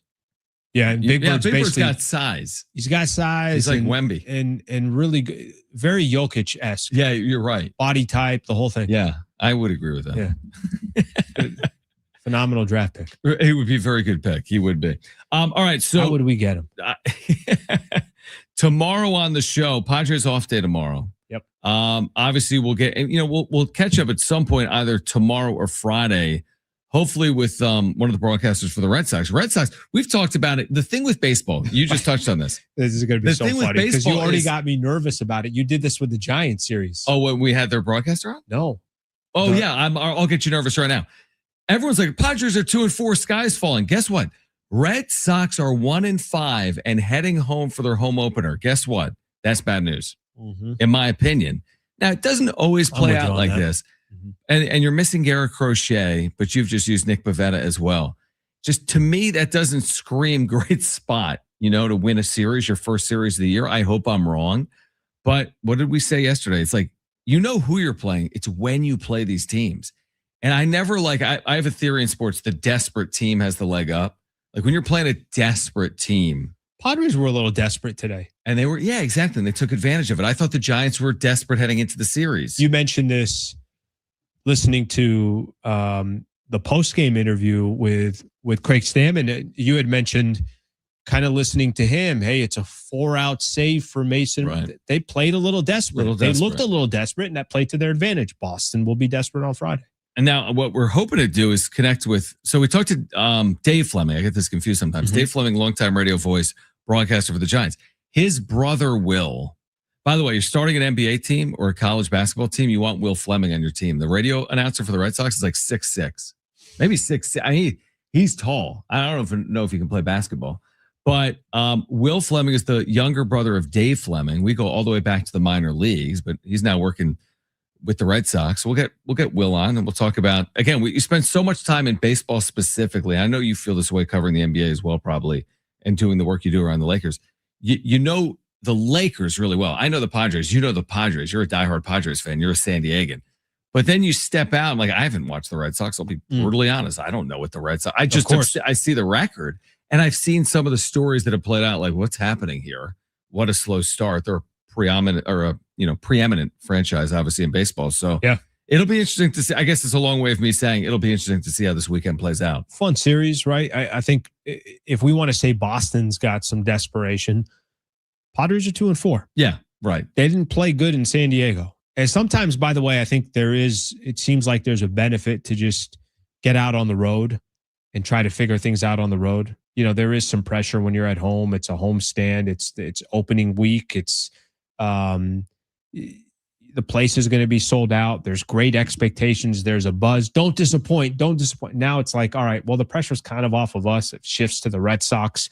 You can go to Boston and just try to play your, obviously your best game. But it'd be fun. And listen, you're going to play these AL teams. You're getting an opportunity. This is what I think makes it kind of cool. I know it's interesting that it's this early. This is the way baseball is today. Is not the same that it was 10 years ago, whatever the case is, but it'd be fun to go up against the Red Sox. Have you been to Fenway Park in Boston? I have. It's a great spot. To be at Fenway Park in Boston for their home opener is a pretty cool opportunity. First of all, if you're the Padres, you've played in front of these spectacular crowds, as you're going to do all year long at home. And now you go to Boston, it'll be spectacular crowds, even with them being 1-5. Can I tell you a funny my Fenway story of what happened? What happened? So back in the day, I don't even remember what year this was. No, I think I'm still right on this. I was at the Mighty 1090. Okay, so the Mighty 1090, obviously people in San Diego know Mighty 1090. In the past, it was Scott Kaplan and Billy Ray Smith, Scott and BR, right? Darren Smith was doing a show with Philly Billy Warndell, which we talked about for a quick second yesterday. So Philly Billy. So I was at that station for 5 years in SD, and I was on the business side. I was on the sales side doing sponsorships. Philly Billy Warndell became kind of a close person to me within the business. Philly Billy was, a lot older than me. I tell Philly Billy, I'm like, Warndell, I'm going to Fenway. I don't even know how the conversation came up, and he's like, you need tickets? How many tickets do you need? I got you. He got you at Fenway. So the idea was he got me at Fenway. Okay. So he tells me, I tell him, I'm like, okay, I just need 2 tickets. It's me and my cousin. My cousin and I were going to visit his brother. So obviously my other first cousin as well. He's in New York. We're going to make a trip out to Boston. I'm like, well, if we're going to be out there, we got to go to Fenway. We went to Yankee Stadium, and then we went to Fenway. Right. So me and my cousin are getting ready to go out there, and I go to will call, and Philly Billy Warndell, telling him, he's like, yeah, you're good. Take your 2 tickets. No problem. Get out there, go to will call. And I say, Alan Sliwa, tickets, right? Yeah. Hey, hook Philly me up. Billy, Behind the dugout. Yeah. They're like, what's the name? I'm like, Alan Sliwa. They're like, yeah, we don't have tickets for you here. I'm like, no, because I got him. Somebody said that he told me to come here. We don't have tickets for you here. You know how I got into a game? And maybe this is a Red Sox Fenway thing. Scalping? No. there was straight up like an usher that was watching this all go down. And then I'm telling him, I'm like, listen, this is what I was told this dude just straight up goes, just go in. No way. That's my experience at Fenway. God bless Philly Billy. How long ago? Oh, this is back in maybe 2008, something like that. Still, I think something like that. And this dude just let us in. We grabbed 2 seats. We don't have seats. Somewhere. Just sat somewhere. Good tickets. Nobody ever showed up. We got those 2. We got to watch the whole game. So all's well that ends well. All's well. Thanks, Philly Billy. Thank you, Philly Billy. Right? He hooked you up. How random is that? That is super. I have no confidence. I've never gotten into a sporting event like that. That's fascinating. A Major League Baseball game. Again, this ain't 1949. I had my cousin while all this was going on, getting drinks and like asking me if I want a hot dog. I'm like, I can't even get our tickets. No, I don't want anything right now. Well, if you're a Padres fan, go in there this weekend. Just use the Sliwa method. Just Find that walk usher. in. Find that guy. Just say, hey, I was supposed to have tickets at Will Call. We're back tomorrow at 3 p.m. Yes, sir. Fun show, my friend. Yes, sir. All right, back tomorrow. Find our podcast, iHeart, iTunes, TuneIn Radio, Spotify. Find us at sportssd.com as well. For Brent Sperry and Alan Sliwa, I'm John Schaeffer. This has been Schaeffer and Sliwa on San Diego Sports 760 and live on the iHeart Radio app.